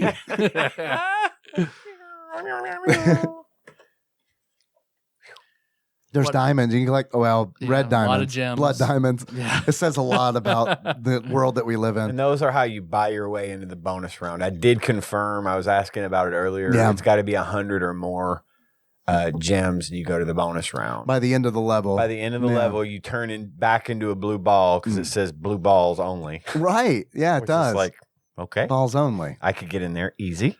Then you go up a tube and you do. So I played 2 different bonus rounds. One, it was from a top down, and you're the ball Yeah. bouncing and onto squares. Move Right. 7 of clay game. Super Yeah, Mode it's like 7. it's like a 5x5 box. Now or this must be the 10 Blaze by 10 or processing I've heard all There you about. go. Yeah. You're looking at it top down. The ball is bouncing up, and a square lights up yellow, and you got to try to guide the ball to bounce on that square. And if you get all the squares, you get the bonus. Right. Which I couldn't do the first time I tried it. I don't think I hit it again. Then the other bonus level I just hit is a pinball thing. Have you seen that one? Yeah, that one's That's ugh. That's- Ugh. Nuts. That's- I was like, you get a lot of stuff. that's You called Pachinko Ball. Yeah, okay. And I think that's the one that you get when you collect all All the letters of CLAY. clay. Yes, Yep. that's right. Like you're because I collecting did- Kong and Donkey Kong Country. I did but get the CLAY, and that's when that happened. Yeah. So yes, 'Cause at that's- the I end didn't of- put that together. end of every level, Mhm. you have a shot, like I guess Super Mario Brothers 3 style, where you've got like the rotating block. It's this weird. It's almost like a moving balls, the fighting Balls game, 3D, the way yeah, it's the moving around classic. with the letters Yeah. and balls, and And it's like CLAY are there, and you got to grab if you collect by the time you collect all of them. Yeah, you go to this pachinko thing. And then it's nuts. It's hard to control, but Yeah. you pick up gems and extra. I think I'm still in it. I just paused it. You're trapped. I'll go and turn it off for you. Don't worry Yeah. about Yeah, it. this is But- where you live You don't now. have to do this anymore. I'm up to- Pachinko ball. I'm up to 15 lives, and There are a lot of lives in a there, lot of which is lives. really nice. But it was kind of weird. Yeah, it's like Casino Night Zone and Sonic the Hedgehog 2. Yeah, I think yeah, that's like definitely where they got this from. If Sonic 2 was out by now, I don't know. Yeah. Should probably check that. When I was watching the GDQ, they made sure to absolutely avoid this level because it's like if you happen to get clay and you lose 4 minutes minimum. Just getting 4 through it, minutes. yeah. Know exactly what you're gonna do. Still 4 minutes. right, Yeah, there's a timer and stuff in there, but I've got a save state that I can just avoid it. Yeah, you're playing it on the Switch. Yeah. Yeah. And I've save stated the shit out of this thing. Like if I like lose my cat, if I'm like a cat and I get hit and turn back into the blue ball, Yeah. double trigger, step Rewind. back forward, Yeah. and then I'm a cat again. Yeah. So I wouldn't have played 5 minutes of this game if I didn't have that to help Yep. me. Because I just There's I'm so not very- much shit that pops up out of It's just nowhere, too- just hidden behind bushes and shit. Yeah. You'll Lots go of to like gotchas. walk up a hill and like instantly there's a boulder or whatever rolling down, and Yeah. you're just like, fuck, rewind. Now I know the boulder is going to be there. I can jump over it properly. Right. But Yeah. lots of that, just constant walking across wires that have electrical Yeah. shit on it. You got clouds, and there's some friendly clouds that you can jump on to either take you up or down slowly whatever. And then there's some mad clouds that shoot lightning bolts Right. at you, Well, that's which like are real life. annoying. Got happy clouds, mad clouds. Yeah, those things are like accurate too. They hit me a lot. Yeah. But there's just a lot of shit going on in this game. It's at all times. Kind of a shame because honestly, like as far as like the platforming mechanics go, I feel like it was actually pretty sound. It was. The jumping was easy to control. Yeah. I felt like it was fluid. Yeah. Movement was great, especially when you use your speed boost and when you're the rat with your Uzi. Shit, that little motherfucker just straight goes. And all of them, like, so all the animals control a little bit differently. Yeah. But none of them really feel like super bad. No. They don't really feel like they control super bad. I thought the controls were fine, actually. As far as I'm not terribly good at those types of games anymore just because I don't play a lot of them. But I felt like I did okay on this one, and I attribute a lot of that to the controls just being well thought out. I thought they did a good for job. the most part. Yep. I mean, I agree. The underwater levels were. God, the first world was okay. Once you hit that second world, though, holy fuck, everything underwater sucks. It sucks so. And I don't. bad. But I was gonna say, like, I don't think it's a problem with the fish. I think the fish control is okay. Well, I wish his. It's just the level design. I feel like is really bad. It's bad. I just don't like that he just has one straight projectile, and I don't know bubbles, if right? enemies are Bubble. all around you. I feel like there needs to be a little something more. I think I'm maybe a little more forgiving about it because it's like that fish is the bee in Little Nemo, except he doesn't fly. He flies underwater. He controls exactly the same way. You tap the jump button to make him float, up, and then he, instead of shooting a stinger, which granted the stinger in Little Nemo like goes to full screen length before it disappears, he shoots out little shitty bubbles. Yeah, and I will say that all of the other attacks are super low range, short range, except for the gopher. Yeah, with his nuts. Flying around in the room. Yeah. But that posed a bit of a problem for me at first, especially as Uzi, because his attack is like super. You got to be right up on something. He to be able to uses, hit him. of course. Yeah. He barks. He's a globber. See, it was a little rough for me because I've been playing a lot of Hollow Knight last nice. week, and Are you liking it? yeah, love it. It's really, Yeah, I've really heard it's good. really good. Really That's good. I've got also it. I a haven't played it platformer, yet. right? Man, it's I think it's I've an seen it. action Metroidvania. platformer. Yeah, it's really. I love the art style, the Yeah. story It's a behind it, beautiful the game. exploration. Yeah, wonderful, tight, great controls. So I put that down and I pick up Claymates. And we're done. Yeah, I wouldn't go back to it. Oh, Yeah, I wouldn't go back Yeah, to I'm not gonna. Yeah. I'm gonna probably turn off the game I've got going, and I Yeah. doubt I will play it again. We have played much worse things, Sure. absolutely. but yeah, this game it just wasn't very fun. I think it's super weird that it is on Nintendo Switch Online, Yeah. SNES. it's a weird choice. Online. It just seemed kind of. And again, maybe it was just we can't afford anything else. We can't afford anything else. We're gonna throw it out there. It was the people that made Clay Fighter, for God's sake. I mean, they could have put Clay Fighter on there. But it's like, have they? Because I honestly don't know. I feel like I should know this, but I don't play a lot of SNES games on the Switch. Mhm. I just play a lot of SNES games on the SNES. Yeah. So I don't really know what that library looks like. But it feels to me like they can't have exhausted their own like Nintendo developed games, have As they? people who have already played through the top 100 games, Dave, maybe they have. I can tell you that. But like, is Super Punch Out on there? Yeah. Okay, good. It is. I mean, there's a Is lot. Pilot of, Wings? Yes, I believe Pilot Wings is on. All right, there. we need to get a Switch. No. I got my Switch. You want me to go No, get it? I can pull a list up. I'm legitimately curious. There's some good games, but there's a lot of games that I've never heard of, and there's even some like Japanese titles that are in straight Japanese and aren't translated. Yeah, I heard there's a Picross games. I Yeah, I think think was that's telling what me it that is. that was on there. And I played it; it was all right, but and I haven't gotten into a lot of them. I'm gonna pretend you said a Rick Ross game because that's funnier. Rick to me. Ross game. A Rick Ross game. What do you think I said? Picross? I knew. That's just silly. And the reason, like that whole I think I conversation, said Jeff Ross. No, Perot, Ross Perot. You know, that's a Ross Perot. a Ross Perot game.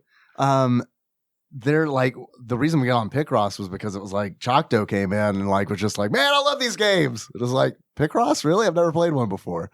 And then I've always wanted to. I've heard they're very relaxing and like a good way to unwind. I played a little That's- bit that's of it. Geller. I enjoyed it. What's that? That's Geller. What is? It's a Picross game. Oh. Yeah. Okay. I don't know what I'm talking about. All right. It is. I have no concept even what you're talking Oh, about. okay. I've heard it. I've heard Picross. I have no idea. I've never, and I might be saying it wrong. I don't think it's Picross. Maybe it's Picross. Picross. I played it a bit. It's been a bit since I played it. It's like a puzzle game. Yeah, it's like it's like matching thing. I don't know. I haven't played it. I should shut up. There's a Mario Picross game for the Game Boy. Yeah, I think Chris Vaughn was playing that. He posted that on Discord, and that's probably what I don't know. I should probably start with like one that's more current if I'm ever going to get into it. Nonograms. It's based on like nonograms, which are logic puzzles in which cells in a grid must be colored or left blank according to numbers at the side of the grid. I don't know if that's the same thing. That sounds like what I saw. Here's the list. This is a long list. It is. There's a lot of content on the Switch Online library. It's a long list. For NES and SNES. They got your Super Mario World, Yoshi's Island, Super Mario Kart, Legend of Zelda Link to the Past, Super Metroid, Star Fox, F-Zero, Stunt Race FX, Pilot Wings, Kirby's Dream Land 3, Kirby's Dream Course. Yeah, so maybe that's why we're now getting Claymates, because I don't know. There are definitely better games they could have put on here for sure. Well, like they don't have Earthbound on there. They don't have Chrono Trigger. They don't have any of those games. Yeah, but they're not going to get Square games because they're going to have to pay out the ass for those. That's true. Yeah. And Earthbound's on the mini. Oh, the classic. Yep. So it doesn't make sense. I don't understand why they wouldn't have that. Well, most of the SNS games on the classic, I don't think are on the Switch library. Now that I think about it, it's been a while since I looked at the games on the. Yeah, classic. I don't know. I think there is a lot of crossover. I had mine modded, so I had all of them. Yeah, and right, same. So it gets really tough remembering what was which ones originally were on original. there. Yeah. So, did you see the last level? How this game? So, how do you think the last level of this game and its boss plays out? It's probably JoJo. No, it wasn't JoJo. Oh shit! The uncle. Nope. Oh yeah, he gets evil. I like that. Dr. Gallagher gets evil. The final level and boss is a side-scrolling shooter in a spaceship where you're shooting an alien. All right, that makes perfect sense. Yep. All right, cool. Sticking with the theme of we're not just a platformer, I guess. Yep. All right. We said and beyond in that 36-page instruction manual. And we fucking meant it. Yeah. We fucking meant that. Great. Yeah, it sounds awful. I hate it when games do that. Yep. Especially at the end there. Yeah. All right. Cool. Yeah. I don't know that there's a whole lot more to really say about it. We're done. I mean, you guys got any achievements? I got a couple. I got a few. I did not come up with any. I got a few. All right, I've got one. Okay, what you got? Clifford's stupid cousin. Okay. To unlock Clifford's stupid cousin, you just got to beat the giant flying beagle at the end of World 1. That doesn't really do anything but just sort of float in your general direction. And you just hit him with acorns until he turns into a big pile of gems. Very easy boss. Yeah. Very easy boss. The next one, the giant clam, not so much. That was I didn't get super frustrating. I didn't get there. I didn't get that far. I got very close. Apparently, I didn't know I was there until I was watching you play. When I got over here, and it's like, oh, that was close. Oh yeah, fucking sucked. And the ones that got to Japan with the samurai everywhere that take like 3 hits. Fuck the game. Game's fucking over once you get to Japan. Fuck it. Yeah. Fuck it. Mm-mm. Not worth it. First achievement I've got is Jars of Clay. In order to unlock Jars of Clay, play Claymates while listening to your favorite Christian rock music. Mm-hmm. And that came in from Rhythm Master Paul Korn. Second achievement I got is called Quality. In order to unlock Quality, break the game in the first level. You got that one. That came in from Good job. Zalmop. And then the last achievement I've got is Kiln in the Claim of. In order to unlock, there we go. Got to get a spit take. God damn it. That's good. In order to unlock Kiln in the Claim of. You rage against the machine by dealing with the robots in the in-between level screens, the ones that chop down the trees. Who sent that one in? That one came in from P. Willie Eaton. Shit, that was really fucking clever. It's very good. That is that might be one of my favorite achievements. It's very, very good. A lot of achievements came in from Twitch chat. Thank you very much. I had a really hard time picking, but those were those were my 3 favorites. But yeah, gold star to Willie. Yeah, that one wasn't. And your delivery made it happen, right? It was like, I don't know about that, no, but thank you. It was necessary. But that was like when I was reading through, I was like, because usually what I'll do is like, well, maybe I like this one, maybe this one, maybe that one. I got to that one, it's like, yep. Immediate copy paste to the document. There we go. But it's like, I mean, the clay puns were flowing in chat that night. Cthusiast Jeff was on fucking fire. Tyler, do you have any achievements? I've got one. Duncan Dale. When you unlock Duncan Dale by surviving a water portion as Globmeister. Because there's one. Is it Chippendale? Dunkendale. Yeah. I was thinking like Dunkin' Donuts. I mean, Dunkendale. Dunkendale. You're putting him underwater. Yeah, I'm good too. I got stuff. I got stuff. I got jokes, Dave. I know you do. I know. I believe in you. What do you guys think? What do you think this game costs? Claymates. How much do you think this game runs you? I on bet average? it's uncommon. Okay. I've never knew that the Interplay team made another game. I wouldn't if you had showed it to me and it didn't, and I didn't know the title. Yeah. I wouldn't have thought in a million years it was made by the same people because it's a completely different. It's a departure from what they. Sure. Really, I kinda. think. I would have thought this was first because I remember seeing the animals in Clay Fighters. But apparently, like, this was way after Clay Fighter. This would make a lot more sense as the first one to come out and then go to Clay Fighters. But then again, if this had been their first game, they might not have been able to make Clay Fighter. Yeah, exactly. So what? And the world would be that much less rich for it. And I do think I'm glad that you brought that up because it's like the print ad for this game, like, leans in heavily that we are the people who made Clay Fighter. Like by leaning in heavily, you mean.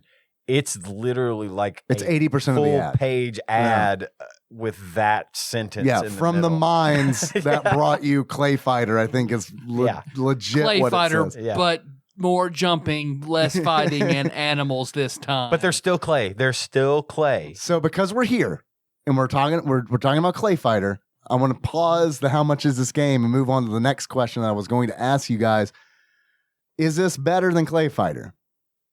No. Claymates. No. I don't think so. I haven't played Clay Fighter recently, but I did play it and I liked it. Yeah. Then, I mean, I don't know if I'd like it now, but I don't like it's apples and oranges kind of. It is because it's two different kinds of games, yeah, it's completely two totally different genres. So, and even the art style, they're all clay still, but the art style is very different because Clay Fighter is we're badass clay people. It's more. I feel like it's more gross, and this is more cute. Yeah, this is cuter, and I will say that's a good way of putting it. I will concede that point because I thought the characters were cute. I thought their little facial expressions were funny and well thought out in Claymates. Right, yeah. They were well thought out animations. You know, I liked that. Yeah. I thought those were really neat. Yeah, you know? I agree. Even in that they don't even hold it. I mean, the manual doesn't do them justice with those weird drawings, you know, but I thought they looked good. By then you bought the game, so they already got you. Yeah. I guess. They could do They got your grandma real good. Yeah, they could do your church bulletin art. But no, I mean, as far as that goes, I would say no, it's not better. So, if I had to say, I'd say it's not better. I legitimately thought that it was, but not by much. Like, Clay Fighter, I loved Clay Fighter when it came out. Is it because it's got more to it? As far as what you're doing, and it's because I feel like this game is a better platformer than Clay Fighter is a fighting game. Okay, I think Clay Fighter is a very bad fighting game that has like it's just charm. It's just all charm. It's all charm. Yeah, but I feel like as I identify with that. But like as a fighting game, I feel like it's pretty fucking awful. as a platformer, I feel like Claymates is not great, But it does the job. but It's playable. It does the job, and I think like there's more gameplay out of it too. Like I agree. I could see that. because when I was streaming Clay Fighter, it was like, oh fuck, okay, I gotta do this for like how much longer? Claymates, it was like this isn't very fun, but oh okay, time's up. I get it. I don't know. I could see that. That makes sense. So how much do you guys think this game is? $21. $21 from Tyler. Ian, what do you think? I'm going to go high again. I'm going to Okay. say $60. Actual retail value of Claymates, loose, on average, according to pricecharting.com, time of this recording is $16.98. I heard the 60. Oh, way over. Worth it? $16.98? Worth it? For a collector. It's not a bad price No. for collecting. As a game itself, though, it's a little tough to swallow. If you factor that in, then yeah, it's a bit high. And I bet you'll find Claymates at a fucking garage sale. you might. The availability is Tyler, I would have guessed uncommon as well. The availability, according to the SNES guide, is common. Huh. Okay. Nope. Sorry, I was looking at Clay Fighter. It is uncommon. It is uncommon. How many stars does it get? You guys want to guess? Clay Two. Fighter or Claymates. God damn it! Now I Two. got Clay Fighter. Over. I 2 would stars. say- 2 stars. I'm going to say 3 from this thing. Let's split the difference. 2.5. 2.5 stars. Yeah. Yeah. It's 2.5 stars according to the Ultimate Nintendo Guide to the SNES Library 1991 to 1998 by Pat Country, courtesy of Monster Mole Mike. Yeah. I think that's probably a decent. It's a fair score. That's a Mhm. C. yeah. That's a C. This game's a C. It's a solid C. Or is it a beard? If a beard? If it were a beard? Tyler, if you were to give this game a beard, Mm. what kind of beard do you think you would give it? I would give it the beaten, breaking down, defeat beard of Oh, a defeat beard. Taffy. Taffy. Not Taffy. No, Taffy. please. No. Taffy's beard, Dave. No, not Taffy. Please, no. That's how I feel about it. Taffy. Taffy. Oh, you bring it. You saying Taffy reminded me. I meant to ask you this earlier. Didn't you hadn't you rented this game before as a kid? Yep. Did you like what was that experience like? I never beat Did the you first like it? level. I didn't like it and Okay. took it back the next day. Gotcha. Okay, it was Yep. as simple as that. Yep. All Never right. never got it again. Kind of like me and Zelda 2.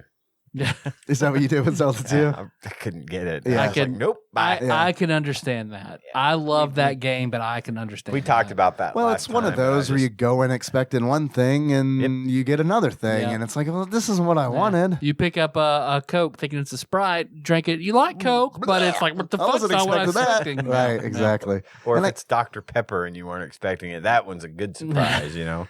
But like, I don't know. I get it. Like, Tyler, I get your love for it because like that was me with Super Mario Brothers 2. Like I remember seeing Super Mario Brothers 2 after playing 1 and being like, you can pick shit up. You can play as Toad and Prince. What the fuck, man? This is awesome. There are whales in it, sprout water. You can jump on the water. It's Yeah. awesome. Yeah, I totally. Masks look scary. They fucking still are. They really are. They really are. Man, like that's one of things I worry about the most is like, that's what I'm going to see. Like, that's what we all see when we die. That's your It's Reaper. Phanto. That's your personal Right, Reaper. Yeah. Tyler, if you were to give this game a pair of glasses, that sums up how you feel about Putting back your key today. it. Right. Yeah. I don't have a key. I don't understand. Oh, key is life. I get the metaphor now. Shit.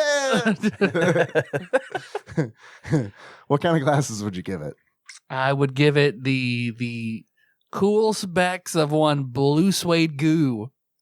Blue From suede Clay goo Fighter. from Clay Fighter. Man, that's some good Good. art Mhm. from C2. By the way, we all know that Mudville, USA is the location of Clay Fighter 2, right? It's where the mud. Oh, is it's it? Where the It mud is. benders live. Mudville, USA, yeah. The mud benders originated from there. Yeah, absolutely. They're rednecks, by the way. It's pretty great. Oh, are they the mudbenders or Of course they rednecks? Of course they are. I could build a house with this mud. What do you? Why you gonna put me in that corner? Why are you driving your trucks in it? We got like a world to save. Yeah. What, Jim Bob? What are you doing? I'm mud bending. Has anyone here at this table been mudding? Yeah. Oh yeah. Yes. Yeah. Wow, I'm the only one who hasn't been mudding. It's yeah. Exactly what it sounds like. Exactly what it's. You just drive dirty around in and mud? Nasty. Have you played a video game before? You won't enjoy mudding. Right. Yep. There Yeah. you go. I mean, it's fun if you have the right vehicle. Yeah. Like a powerful 4-wheeler. Yeah. And just free reign, just fucking plow through it. And then you're super dirty and you're picking mud out of everything. Yeah. Let's go get this thing stuck. Yeah. Did that give you anxiety? Well, great. We love it. Let's go. Are you going to be worried for your life and property? Check. Yeah, I've been out in the woods with more than my fair share of dudes who want to get their trucks stuck in the mud. Yeah. Let's see if we can get it stuck. It's like we got to get home in that. No, then we go to the Alpha with the bigger, badder Yeah. truck to get And our little truck. We them- prostrate ourselves before the bigger redneck. It's how we develop our pecking order. Well, hell. Redis neck. Jimmy's coming. He's got a winch. It don't matter if we get stuck. He can pull us out. What if Jimmy's got shit to do? Let's be courteous of Jimmy's time. No, Jimmy lives to come bail other That's rednecks why he got out. that winch. Jimmy Dude. drives around when it snows, hoping to get people out of ditches. Look, man, I'm sitting here and I'm having a good time and funning, but I will tell you this. When somebody did get their car stuck in my ditch in the front yard, a dude did roll up and be like, "I'll be right back. I'm gonna pull Oh, this guy fuck, I out." know And it, it's right? like, "Thank you, Redis neck." Listen, Thank you. I am not dogging on that at all because it's true. We were talking about the ice storm earlier. Yeah. Me and a buddy went out to check on his parents who live out in the county, like an hour away out in the middle of nowhere. We're going down these back roads and there is literally a pickup truck full of dudes with chainsaws. And they were Kill squad. They were driving Roll out. They were driving down the highway. And Anybody doesn't look like us, cut them down. It was stolen. It was stolen. they were cutting trees that had fallen in the road. Yeah. And getting them out of the way. That's with good. They would cut them, hook up to their winch, pull Pull that 'em out. fucker out of the Yeah, way. man. I'm like, you guys are not getting paid. And Yeah. I know you should be. Yeah, but- the county should be paying you. But they're for being this. paid in fun. Thank They you for were letting the having a soft boy fucking stay in blast. the warm indoors. Right, You yeah. guys are good. They were having a fucking blast. It was awesome. I can get the watching these Blockbuster guys. now. Thanks. Yeah, man. No, I mean, that's, yeah. It's Muddin'. mudding. You take some calls? I have another Or question. Take a quiz? Do you think this game belongs on TADPOG's top 100? Nope. Nah. I'm going to say nah. That's going to be a no for me. Probably not. All right. I agree. Bottom 100? No. Yeah, I agree. Just right in the middle. Yeah, this is a mediocre game. It's a C. Yep. It's a C. It's a C. Yep. Yeah.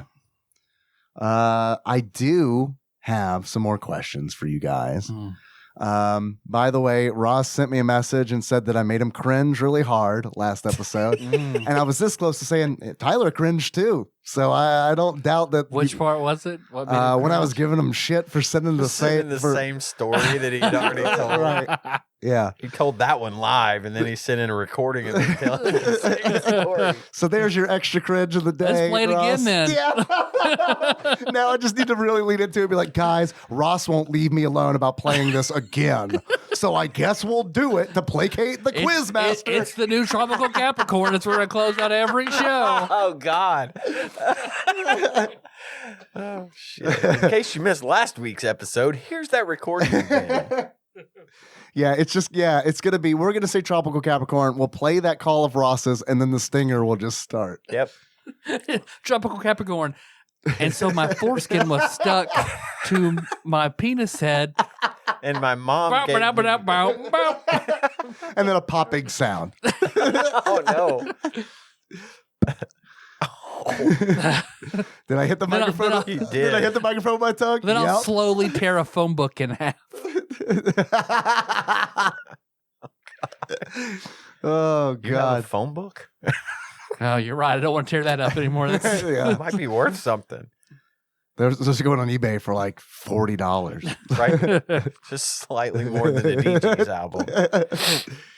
Ross I did need to know the addresses of people in town I want to stalk. Good thing I got a book for that. God, we were talking about that the other day. We were watching some old movie. Oh, it was Terminator, and the Terminator was going through the phone book to find right. Sarah Connor's address. And I looked at Tanya and I said, "Can you believe that there used to be a fucking book with everybody's first name, last name, middle initial, address, and they phone just number gave out. that they just gave out?" Yeah, really dangerous time to be alive. Well, and it would have that at the same time there was no 911. Exactly. It was murder. Just You had a to, murder you had to playground. look up the page with the police on it if you didn't have that sticker. a truck full of chainsaw wielding rednecks could pull up at your house at any time. Just and cut holding you up down. phone books. Yeah, right. How'd you find me? You vote for Bob Dole? I love that they're advocating for Bob Dole. Oh, and what's even more fucked up is I think you had to pay to be unlisted. Yeah, You're you did. right. Yeah. You had to pay the phone did. company Pay for your extra on privacy, fuck- asshole. It's like, We used to do that. I remember my parents talking about it and be like, yeah, we're not going to be in that. no, book." my parents, we were listed. I remember. It was like, God, I just can't even believe that was a thing. Yeah. But here we are. Here we are. I mean, Here we are now. It's all on Facebook. yeah, about to say, here we are now just voluntarily giving it up to the world on Facebook. Yeah. To corporations, not just to regular people. Now Not we're to just the giving state, it up yeah. to the I mean, kinda. corporations and to the regular Right. people and to everyone. You know, the ones we can trust. Our friends Our on Facebook. Yeah, our friend Starbucks. Our followers. Starbucks follows me on Twitter. I am somebody. Verified. Ross sent in a quiz called Achy Breaky Heart. Oh. Ross begins, as you read this, I will be preparing for heart surgery. Shit, Ross. Damn. It's not really a surprise. It's been coming up for a while, though it kept being pushed back due to COVID. I'm told the procedure is fairly routine and nothing to be worried about. Well, I'm a little worried about it. You just kind of sprang it on us. Here comes heart surgery. Yeah, you got to deal with this for fucking a year. We were just giving him We're shit. just like, I know. I'm not going to take it back because he deserves it clearly. Absolutely. But I hope everything goes well with the surgery. Yes. Yeah. You know what? It's not going to bankrupt him either. Oh, right. Yeah. to It's get gonna- that done. Yeah, they're just going to go in, fix So his heart. go in, hey, something wrong with my heart. Can you fix it? Lay sure. down. Here's $10 for your. You had to take a taxi over here, so we don't want you to pay for that. Ross says, I'm told the procedure is fairly routine and nothing to be worried about, but it does involve destroying nerves inside my heart with a wire they thread up through my leg. I am not looking forward to it. But why? Yeah, I don't know. It's got everything.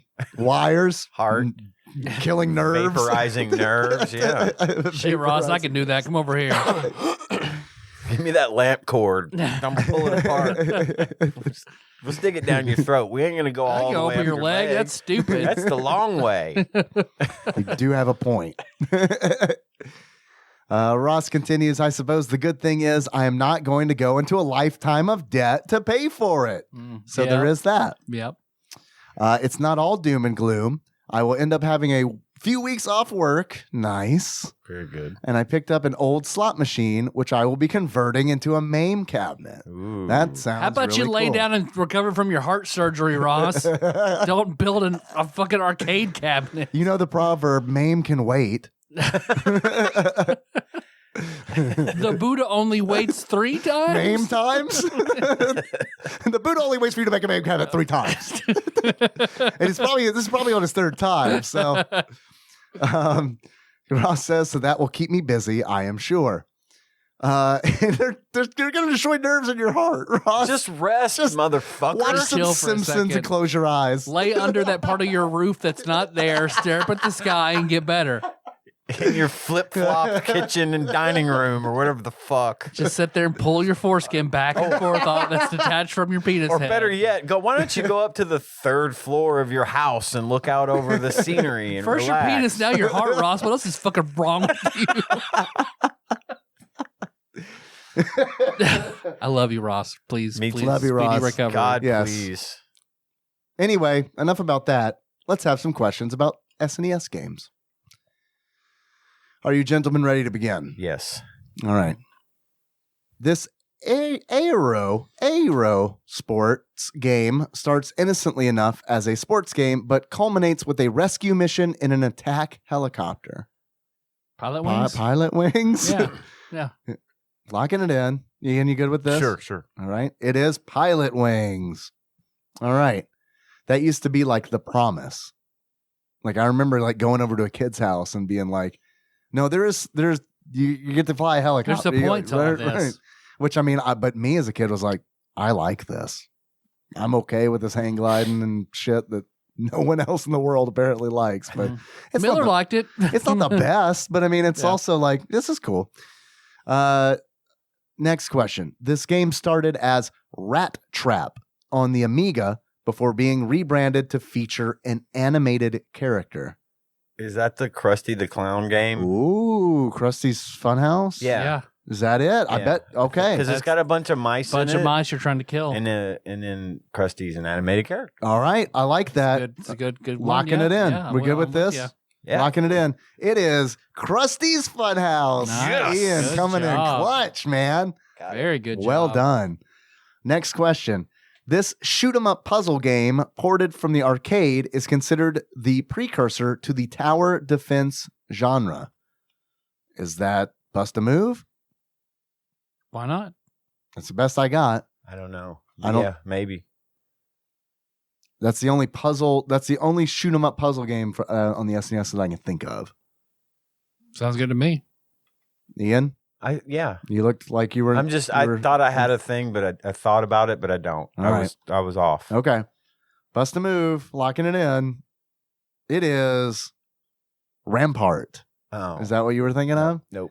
Never even heard of Rampart. I know one person in particular who is very disappointed in us, and that is Sandwich Pope Phil Hawkins. Mm. I'm sorry, Phil. Mhm. I've never played Rampart.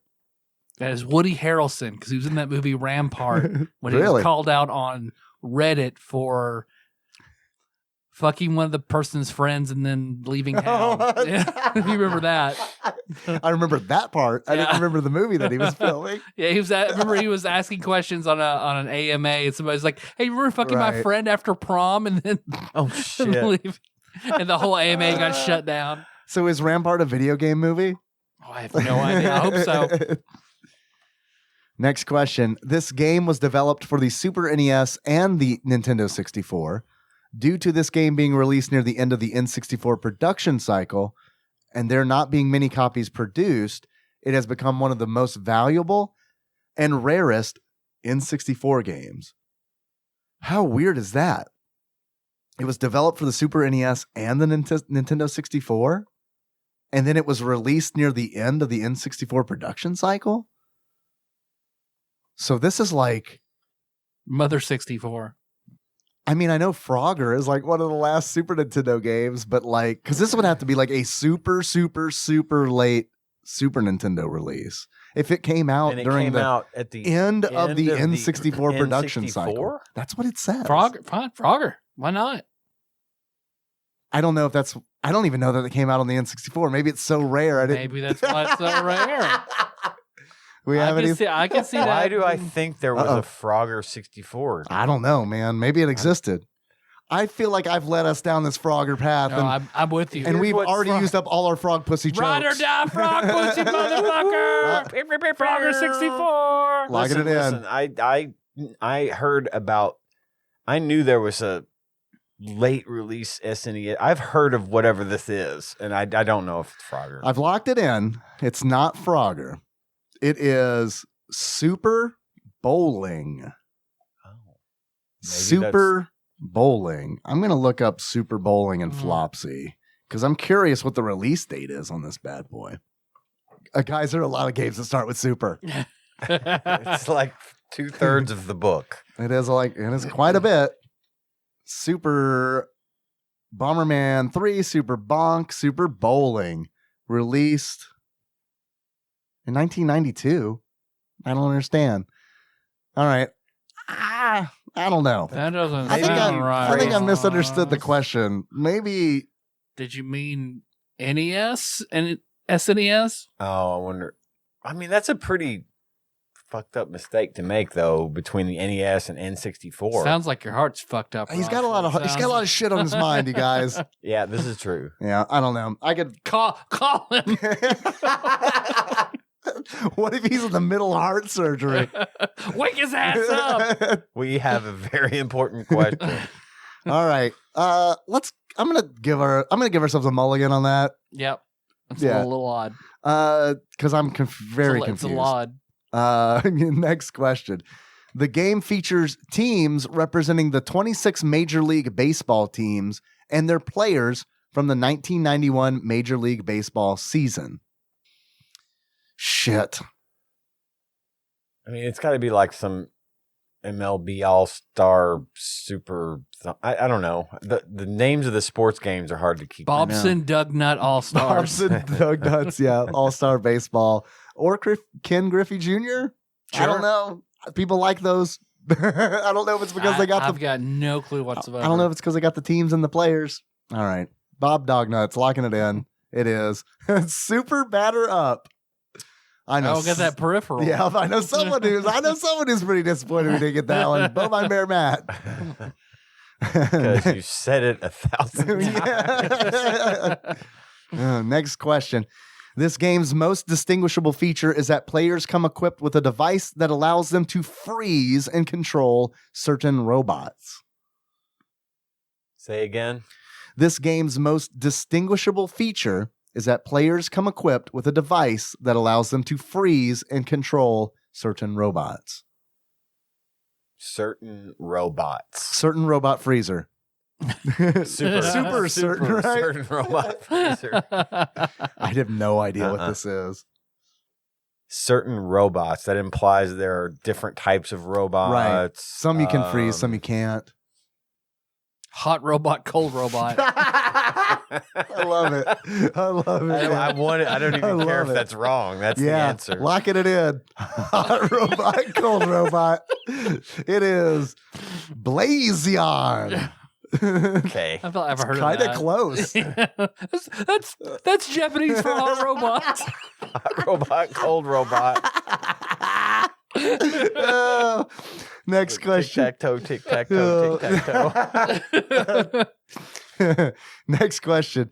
This game follows a pikeman, described as a spearman in the Japanese version, named Imoto, who must descend to the abyss to save Shizuka, a maiden.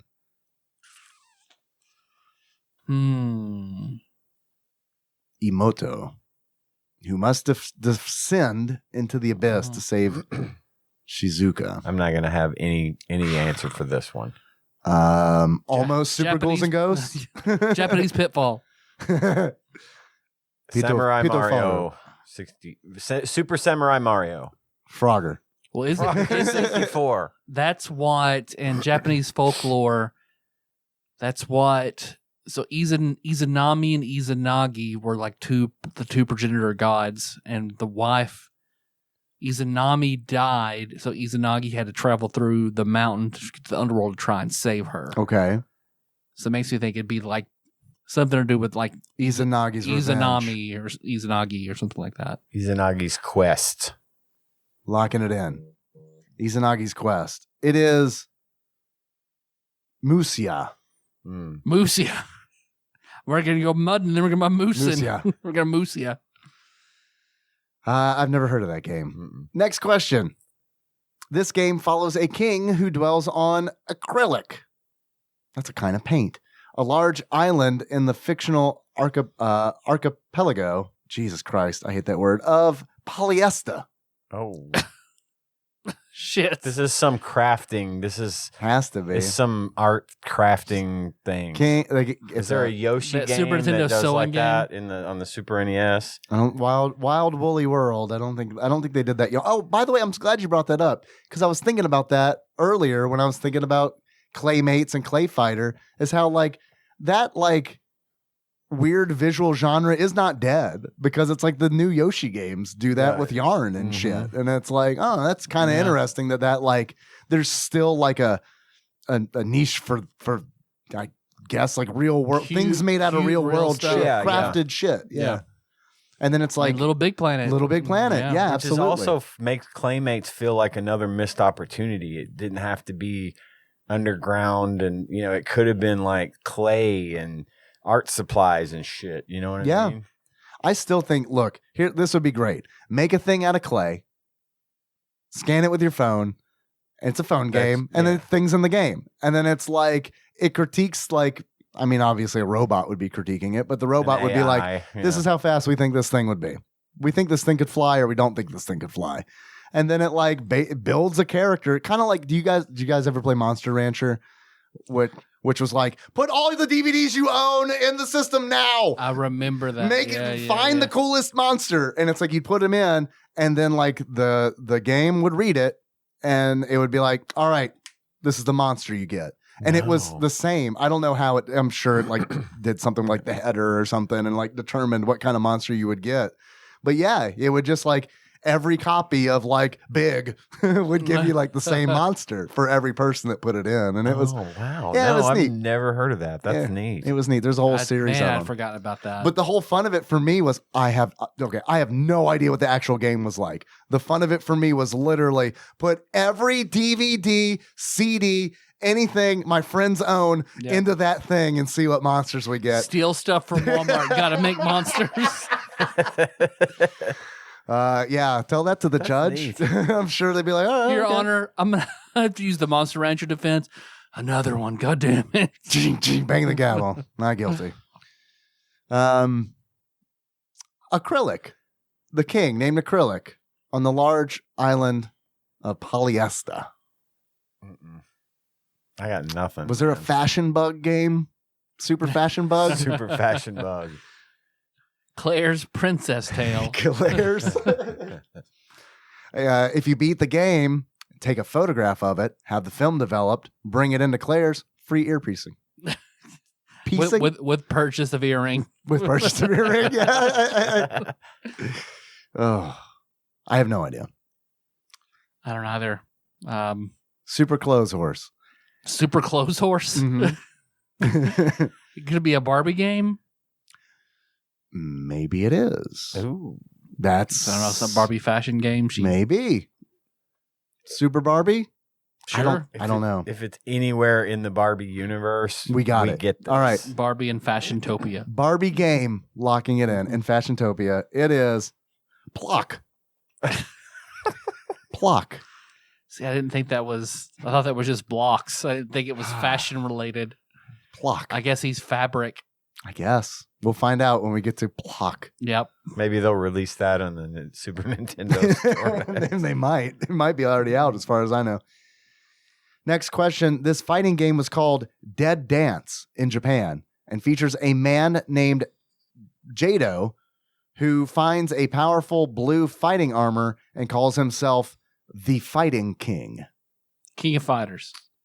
King of Fighters seems like a pretty good guess. If you ask Kind of me. on the nose, but hey. Is this Blue armor, no punch shirt. Killer Instinct? Isn't Jado a character? There's a ninja name. But it wouldn't have. It It didn't wouldn't start be. with a J. It wouldn't be but called Dead Dance in Japan, I would don't- it?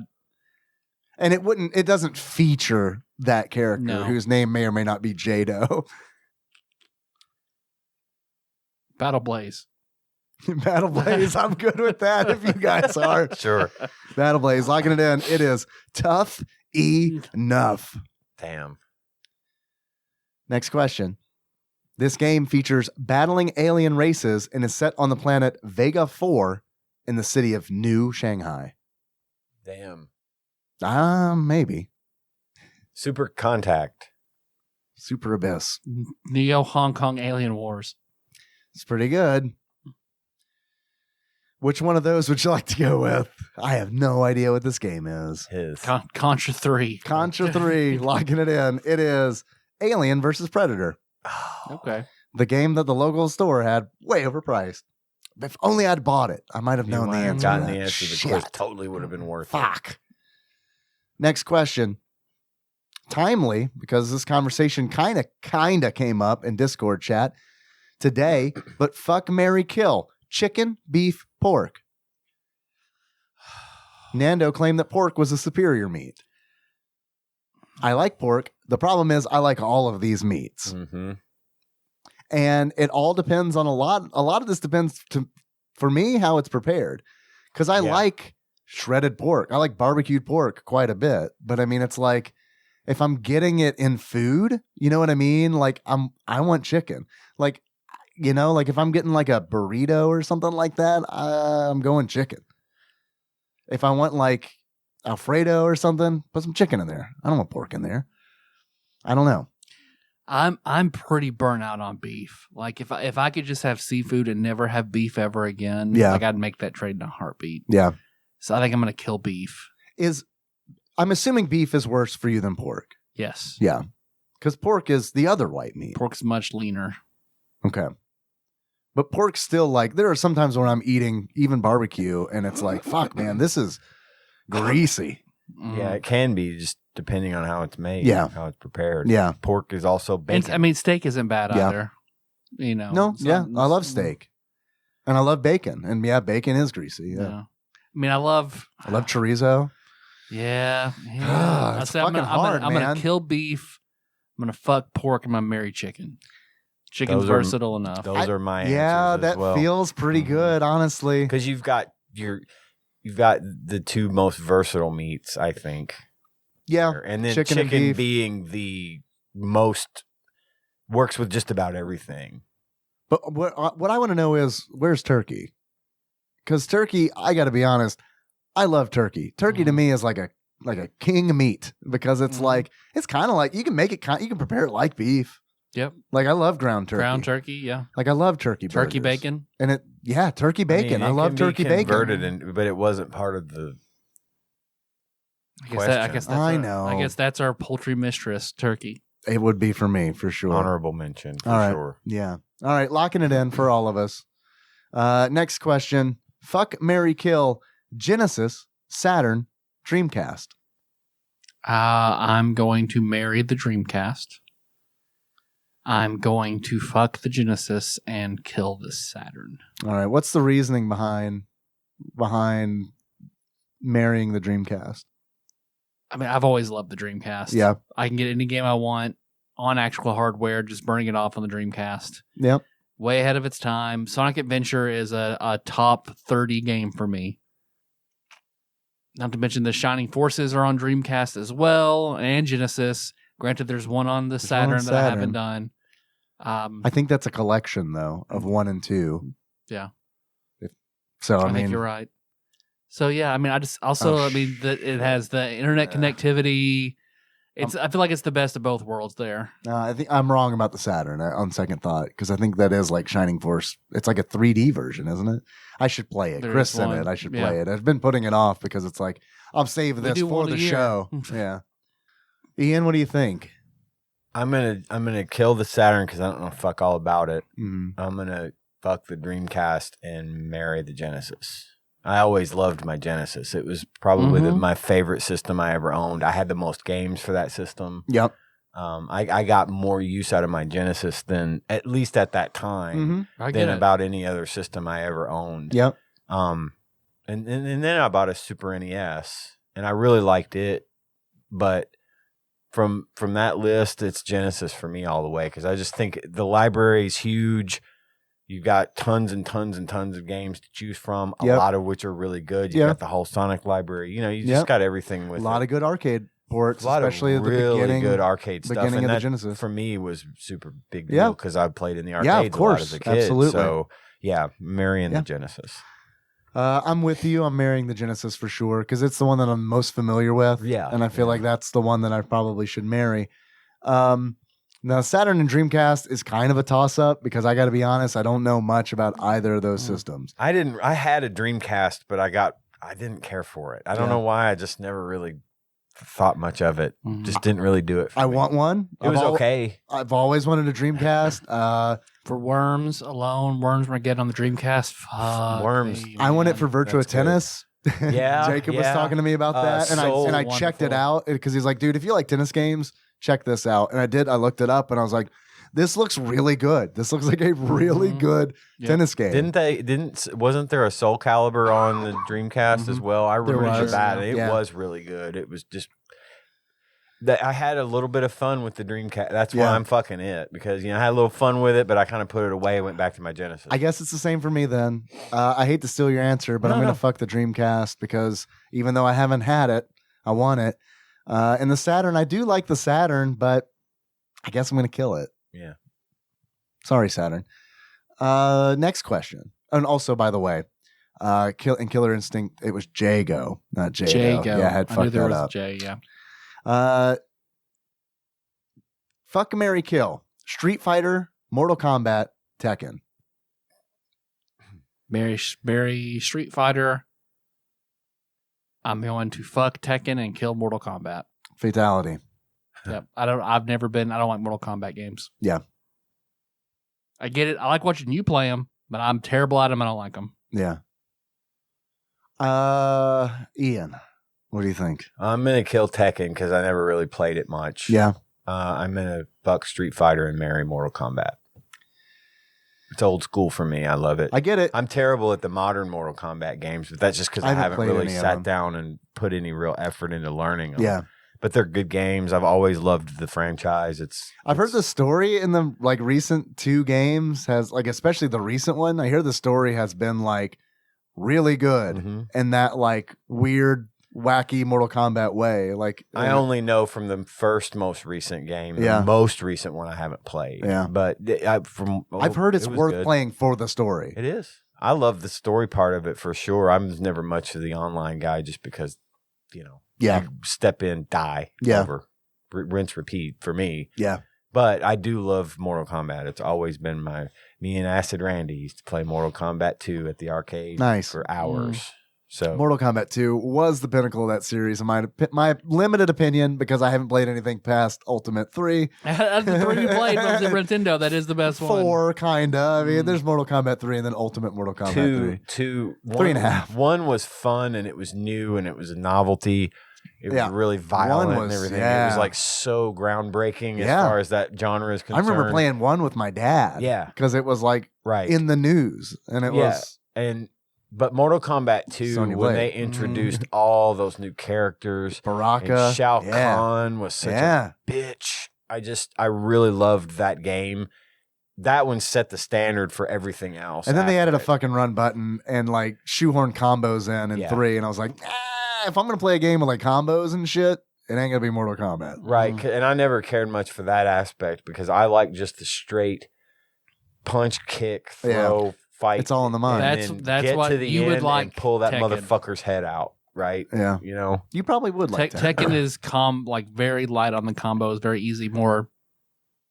That's why I do really like Tekken games. It's close for me between Tekken and Street Fighter because I've never been an input special move kind of guy. I don't like that very much. I play Street Fighter like I play Tekken. I don't rely on special moves. I'm like that too. And I mean, I suppose it could probably be just sort of a switch and swap for me on either. Because I like Street Fighter. I like what that franchise ultimately kind of became. It's just sort of legendary. And I really like the art in those games. And I love all that stuff. Mm-hmm. But I never played Tekken. And I only throw it to the wolves because I don't know.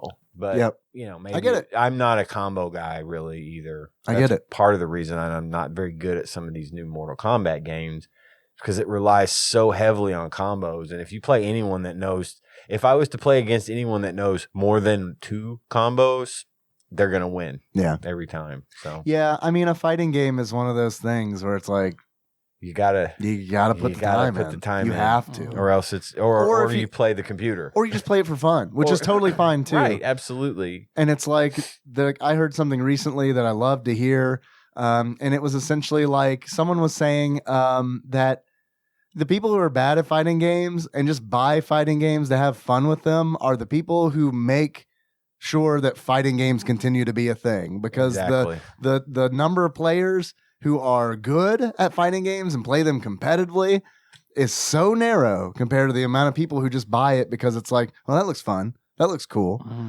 Well, and I want to hear the story. I want to play through the story that they've laid out in Mortal Kombat because it's always it's ridiculous and it's intricate and it's fun. Yeah. That's where I'm at. No, I get it. And I can play the computer all day long and have a good time. No, I'm the same way. I mean, I do like, and like, I'm like to the point in a lot of fighting games, or at least I was 10, 12 years ago, where it's like, I'm really good against the computer. I have no problem against the computer, but it's like, if I play a real person, then I'm totally boned. Sure. Yeah. Yep. Me too. I'm going to marry Street Fighter. Not probably. I'm definitely going to marry Street Fighter. I think out of the three, like, that is my favorite. I think that is like, that's the best. Now I like both Mortal Kombat and Tekken, so it's hard. I've got way more time in with Mortal Kombat, and I have a lot more nostalgia tied into Mortal Kombat than I do Tekken. So I'm going to fuck Mortal Kombat. And I'm going to kill Tekken. Reluctantly. Sorry, Tekken. Yeah, reluctantly. I love your bowling. It's great. I love Tekken Ball. You know, I hear a lot of good things about Tekken Ball. God, Brandon, I played it so much. But yeah, most of my Tekken time is legitimately logged playing bowling. Tekken bowling. Mm-hmm. And that's it. Ross, thank you very much for the quiz. And good luck. Good luck with the surgery. Yes, please. Hope it goes well. And yeah, let us know. You guys want to take some calls? Sure. Yeah. Let's do it. All right. No, Google, I don't want your security update. Just take me to I don't care. Take me to my voicemails. Why couldn't you have asked me this, I don't know, an hour ago or something? First call. I can't call back because I actually have a video game related question, and it is, why do you all not like point and click adventures? I love them. Jamie introduced me to them. They're my favorite. And I understand not liking the collectathon, but why don't you like point and click adventure games? They're wonderful. That's all I have to say on that. And then I just have to say that as an embalmer, I prefer to wear a full face respirator only when I am dealing with autopsies or people who are donors or like severe trauma because of all the fumes that escape. So I like to be able to breathe. But during this time of COVID, we just wear regular masks and N95s if a person has COVID, or if we're embalming them, the full face respirator mask, just to be safe, even though they're dead. Because the virus does not die with us. What if they're just pretending, though? You thought about that, Michelle? Yeah. You ever thought about that, Michelle? Quit yelling at your books and thinking about... They snuck a live one in on you. You didn't even notice. You yelled at Harry Potter. You failed a bomber's test. It's like an episode of Undercover Boss. The boss is on the table. On the table. Very much alive. It lives on for who knows how many days. But I just saw a guy come in to the mortuary, and he has on a respirator, but like the half-face kind, so there's no shield for the eyes. And he didn't even have filters in it. Which I'm like, what the fuck is the point of that? Also, I just got a notice saying that they never had a dress code for masks, because who does? And now they came down with one, and I can't wear fun ones anymore. Can't wear what? Fun ones? Fun ones. So no a Higao. Oh, yeah. No longer can you wear a Higao mask at work. So I have to go to boring ones or disposable ones. Okay, love you guys. Bye. All right. Thanks for calling. Why do we not like adventure games? I remember saying we Point and did click adventure games. I don't dislike them. I do. So maybe it's something that I said. I don't like them because I feel like they're full of weird, like They tend to be weird super logic. obtuse. The puzzles are very obtuse, and I've had fun playing like Maniac Mansion. I like Maniac Mansion. I want to play that one with Twitch chat. I haven't played it. I haven't played it all the way through. I've only played it like very, very, very small amount on the NES. But like I liked Zack and Wiki. It was a point and click adventure game on the Wii that you use the Wii mode essentially as like a cursor. And I probably wouldn't have liked it, but Nikki played it with me. And it's like we'd bounce ideas off of each other and be like, well, let's try this, let's try that. I don't like doing that by myself. I feel like it kind of taps in a little bit to that Metroid where it's like, fuck, man, how many times do I have to like do this before I figure it out? Let's just fucking, let's go. Let's progress. So it's like, I don't know.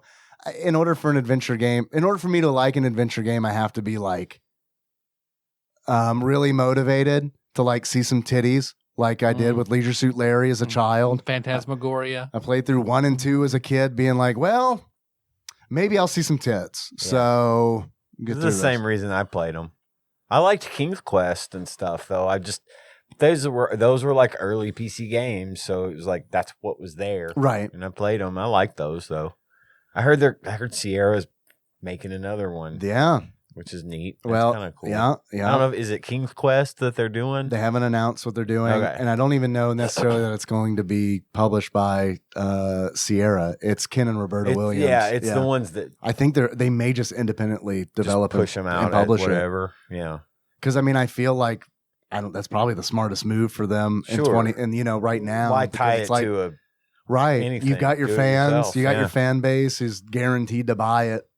You might as well just, cut out the middleman on that. Because, I mean, that's something like that's probably not going to have like wide mass success, Right. And I'm curious. Like, I don't even like point and click adventure games, but I'm curious to see what they do. I would love it if it were like a King's Quest or another Leisure Suit Larry or Space Quest or something. I don't know who with holds... your dad's simulator, that point and click. Right. And I don't know. I just don't like, and it feels like a lot of those games are filled with gotchas. Yeah. Where it's like, oh, you did the wrong thing. You're fucked. You got to go back and redo 20 minutes worth of shit. And it's like, God, man. I like playing Grim Fandango with Wiley. I need to play Grim Fandango. Maybe the problem is I haven't played good ones. Yeah. Maybe that's the problem. Is supposed to be so I haven't played that one. Sam and Max. I haven't played any of the Sam and Max games. I hear they're wonderful. It's just a genre that, I don't know. I guess I've just been burned a couple times, and it's like, well, maybe this probably isn't for me. And now I feel like, I don't know, I'm so removed from them being relevant, he says, while co-hosting a Super Nintendo podcast, that it's like, well, I don't know. Do I really want to like give these another try? I don't know. That's why I don't like them particularly. But I know a lot of people who do. Michelle, Terrified Michelle, you're not alone. And I do want to play. I want to play through Maniac Mansion with Twitch chat. That's the way to fucking do it. But only the people who haven't played the game. So that's the problem. And Zal's like, I'll take care of them. Hey, there you go. Best mod. So yeah, Zal mod is best mod. So that's something I've been wanting to do for a long time. Maybe when I get the NES, the RGB modded NES back, maybe I'll do that. That's supposed to be on the way soon. So cool. Nice. Fingers crossed. Next call. Hi, TADPOG. It's Abby. Yo, Abby. Former Janie fame. I since I'm in the process of changing my name again. I was okay. Let me start out. My wife got edibles from a girl at her work. Nice. I just threw some dude's balls. Nice. Man, she caught up with a drug mule. What are all these bags? Abby is Blaze processing now. Nailed it. Nailed it. You know, in the back alley and all that. And so her and I each took like one and then a second shortly thereafter. And just I had to tell you the highest thought that I've had so far was worrying that some prospective employer will like know that I was high, and that they would be finding that out from listening to a podcast. But okay, so, that right there negates anything that they could hold against you for because no one listens to this show. No, it's because if you're listening to TADPOG, then you get it and you're okay with it. And you're cool. You better be. You can't use TADPOG as a monitoring system. You're gonna get sucked in. You hear with the that, rest my of company? us You hear eventually. that? You hear that? Everyone who's asked to be scrubbed from our episodes. Yep. No one. Look, one thing I've learned, and this was probably later in life than I needed to learn it, but one thing I learned probably doing this show was that it's really hard to get people to notice shit that you do. Right. It is. Because people don't like, people are just, myself included, we're all just so like focused on us and our families and doing what we need to do and having a little bit of fun that it's like, I don't, like when I go home, I don't think about like, what's Ian doing right now? You know, and no offense. No, You're no, a great I get it. friend and I love you. I get But it. I don't, it's like, but when I was younger, maybe, you know, when I was like, I remember being like in elementary school and middle school and being like, oh, like if we were friends then, being like, I wonder what Ian's doing right now. But it's because I didn't have any responsibilities. I was bored out of my mind. I didn't have porn to watch readily, YouTube to watch. I mean, it was just like, You're know. like sitting around thinking, man, I wonder who is. It's a Saturday morning. All the goddamn cartoons have gone off. Your friends that live around you aren't home. Yeah. You're trying to find, you're calling Something. people from school. Hey, dude, you want to get together? Yeah. You think your mom will let me come over? You want to come over here? Yeah, I get Oh, it. that was Josh and I every weekend. Yeah. Did I mention this on the show already? Apologies if I did, but like I remember being a kid and being so bored where it's just like, let's go see what's in the house. Let's go look around. I'm going to go look around at every place in the house. I did that. What's in too. here? What's in here? Something buried under here? What's in the very back of this cabinet? I did that. Oh, a too. penny. Yeah, Oh, what year's is penny? I'm gonna go write this down in my penny my log. penny book. Yeah, I mean, it's like I don't know, man. It's a total like Henry doesn't do that shit because it's like, yeah, I got YouTube, man. I'm like, I don't have to go look for fucking pennies in the cabinet. Yeah. No, I did that too. I don't have to do the springy doorstop thing for an hour. Bring, bring, bring. I'm cool. I got like a video game. I got a fucking iPad. I'm good. Mm-hmm. Yeah, you're right. I got cardboard boxes. I can make some robots. Right. He's still he's kind of cotton. He looks like he's kind of like that's kind of tapered off because of my influence. Because I've been like, hey, if you want like real stuff in your room, you got to get rid of all these boxes. Like you can be creative, but like you have so many boxes in this room that they are literally taking up a quarter of the room. Anyway, I'm sorry that I got off on that weird tangent. I don't even know how I did. Oh yeah, the point is, it's really hard to get people to, like trying to get people to notice is so hard that it reaches a point where it's like, yeah, I'll talk about my wife putting her finger in my butt. Because it's like the people who hear it are gonna be like, as long as it's not the title of the episode, it's fine. Yeah, it's gonna go under the radar for most people, except for those who are cool enough to listen and be like, all right, that's a thing that happens. All right. The only person who I feel like asked us to do that, who had a leg to stand on, was Taryn, because our episode was like, Taryn talks about her sex stuff. Sure, and she knew that an employer was going to be actually looking. And if you right. Google her name, that was the first thing that popped up. Yeah. Other than that, everybody else has been paranoid. No, and I'm sorry, Taryn. I didn't mean that to come across as like throwing shade at you. Definitely not. It was some other person. Some other person who, people. Even there's a whole Patreon episode involving one of that one incident. All right, and Abby continues.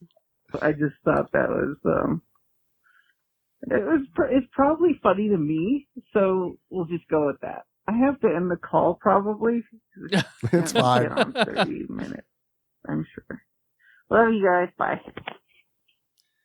Thank you for calling. I hope you enjoyed the edibles. Mm-hmm. They're great, aren't they? They're great. All right. We got time for any more? Yeah, it's another one. All right. Jeezy crazy. Let's look at the time. Last one. Hey, whoa, motherfucking TADPOG. Hello. Your message changed. It sounds like I'm not even getting a number right now, and I don't even know if this is TADPOG anymore. But TADPOG, this is Mason, and I just called to say, fuck you, Tyler. Tyler, you always save. What? And then the call ended. Weird. All right. Well, next week we'll be talking about Jelly Boy. All right, Dad, keep going. Mean things to me, and I just want to talk to David. Hey, I'm here. You just insulted my very good friend Tyler, so I don't know that I'm going to be on your side, but we'll give it a shot. why do you still fucking hang out with Tyler? Look at that guy.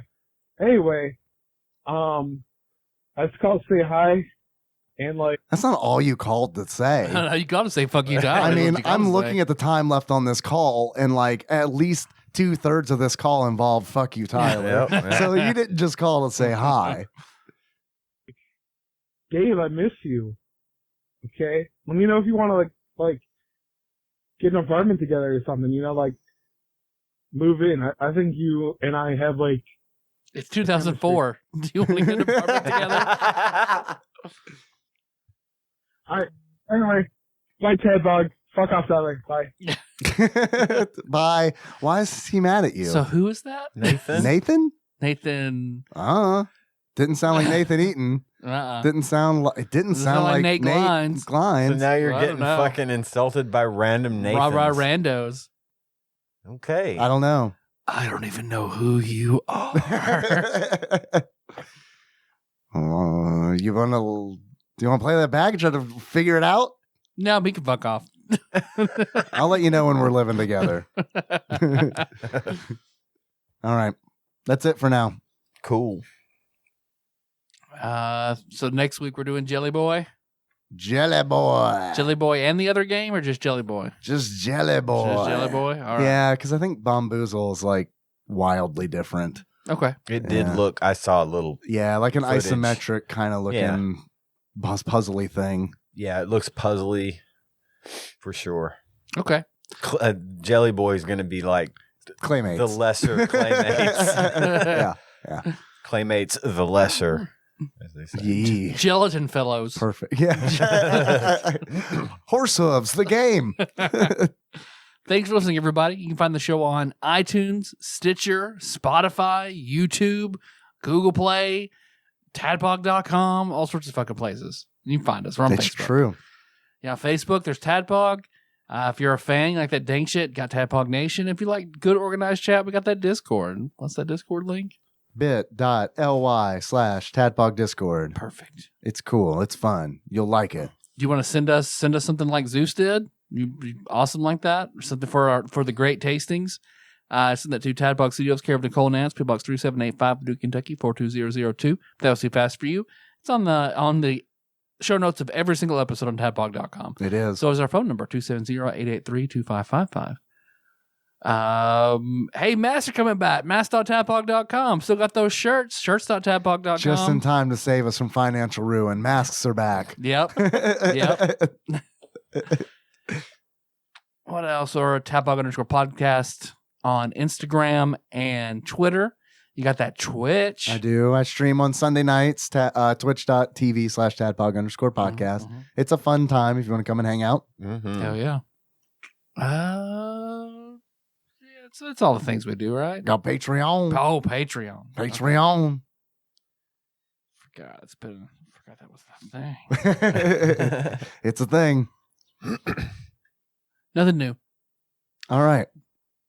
That's patreon.com/TADPOG. If you want to throw in a couple bucks, that would be nice.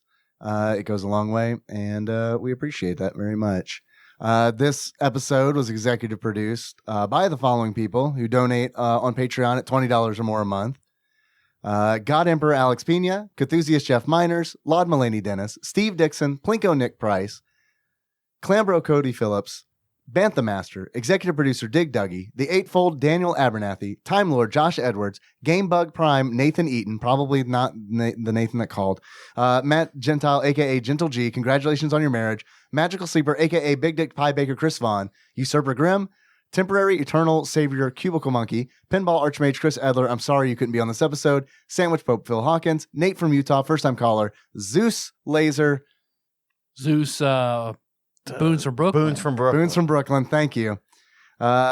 Drink Smith, Joey Webster, Big Daddy Paul Anderson, Edgelord Kyle Purtlebaugh, Master Cycle Baron Kevin Link, and General Kenobi Massacre. Noise. Many Bothans died to bring us this information. Our theme song is Moves by Sycamore Drive. Link to that track to find the show notes at tadpog.com. How you going to close this out? Well, again, also, thanks for being on, Ian. Please. Thanks for having me. Every week, be Yeah, on. man. Thank It's you. Wonderful. Yeah. Always good to see you. Probably will be back next week. Hell yeah. Can't get enough of that jelly boy, can you? No. I get it. I'm on it. I get it. What you guys want to do? Yeah, how you want to close it out? I don't know. Our favorite claymation character? Oh, okay. Yeah, I I got it. I'm good. think I've got it, but no. It counts. Okay. Okay. So until next time. Oh, Tropical Capricorn! All right, who was everybody? That was the big red-bearded lumberjack from that Rudolph the Red-Nosed Reindeer. I was Rudolph, the red-nosed reindeer. Yeah. Which why I was like, that's stop motion. I don't think that's claymation, but that's why when you were thinking, I was like, it counts. Because I thought you were also going Rankin Bass. I was going Emperor Palpatine from Robot Chicken. I love it. That counts. It counts. I love it. It counts actually more than my answer for sure.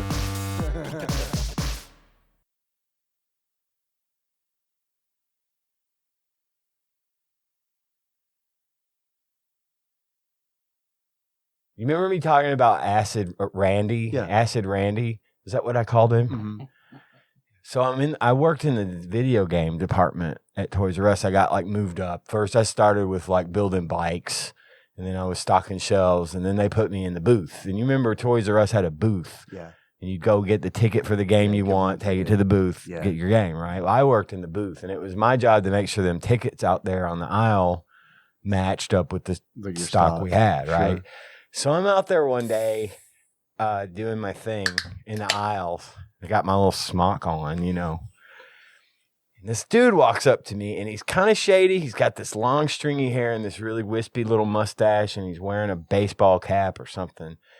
Looks like he'd been, you know, on the wrong side of a Coke bender, if you get my drift. And this dude was just whatever. And these really long fingernails, like, just kind of creeped me out a little bit. But he came up to me and he asked me a question. And I can't remember what it was. But then he goes, "Man, you want to make more money than you've been able to make ever working at places like this?" I'm like, fuck, this guy's going to try to get me selling, you know, crack or Right. something. It's like, what are you talking about, dude? I'm just working. I'm just doing my job. He gives me a card. He gives me a Like a business business card with Sir Pizza written on it. I'm like, what the fuck? He's like, you should come. He said, "Do you have a car?" I said, "Yeah, I've got a car." He says, "You need to come work with me at Sir Pizza." Did he just love you at sight or something? Apparently. or And I what? mean, we became like really good friends. I guess it was just one of those kismet karma moments where two people who really have a lot in Chemistry. common got, you know, and he kind of skeeved me out at first, but you know, that's what I get for judging somebody by the way they look. But he was a That really was cool Acid dude. Randy? That was Acid Randy. And so I came out there and interviewed with the guy that runs that place out there on Man of War. His name was Ahmed. And he was funny. He tried to come across like a real dick, but he wasn't. He was a softie. And eventually I just started working there, and he was right. I made a fuckload of money delivering pizza in Lexington. We had to deliver over to like the projects and stuff. But man, those people were generous. They would be all about some tipping, because there was a Little Caesars right next to that place. I ended up working there briefly too, but there was a Little Caesar right next to that it was a housing project. It was kind of a dangerous place, you know, I mean, by reputation, you know what I mean?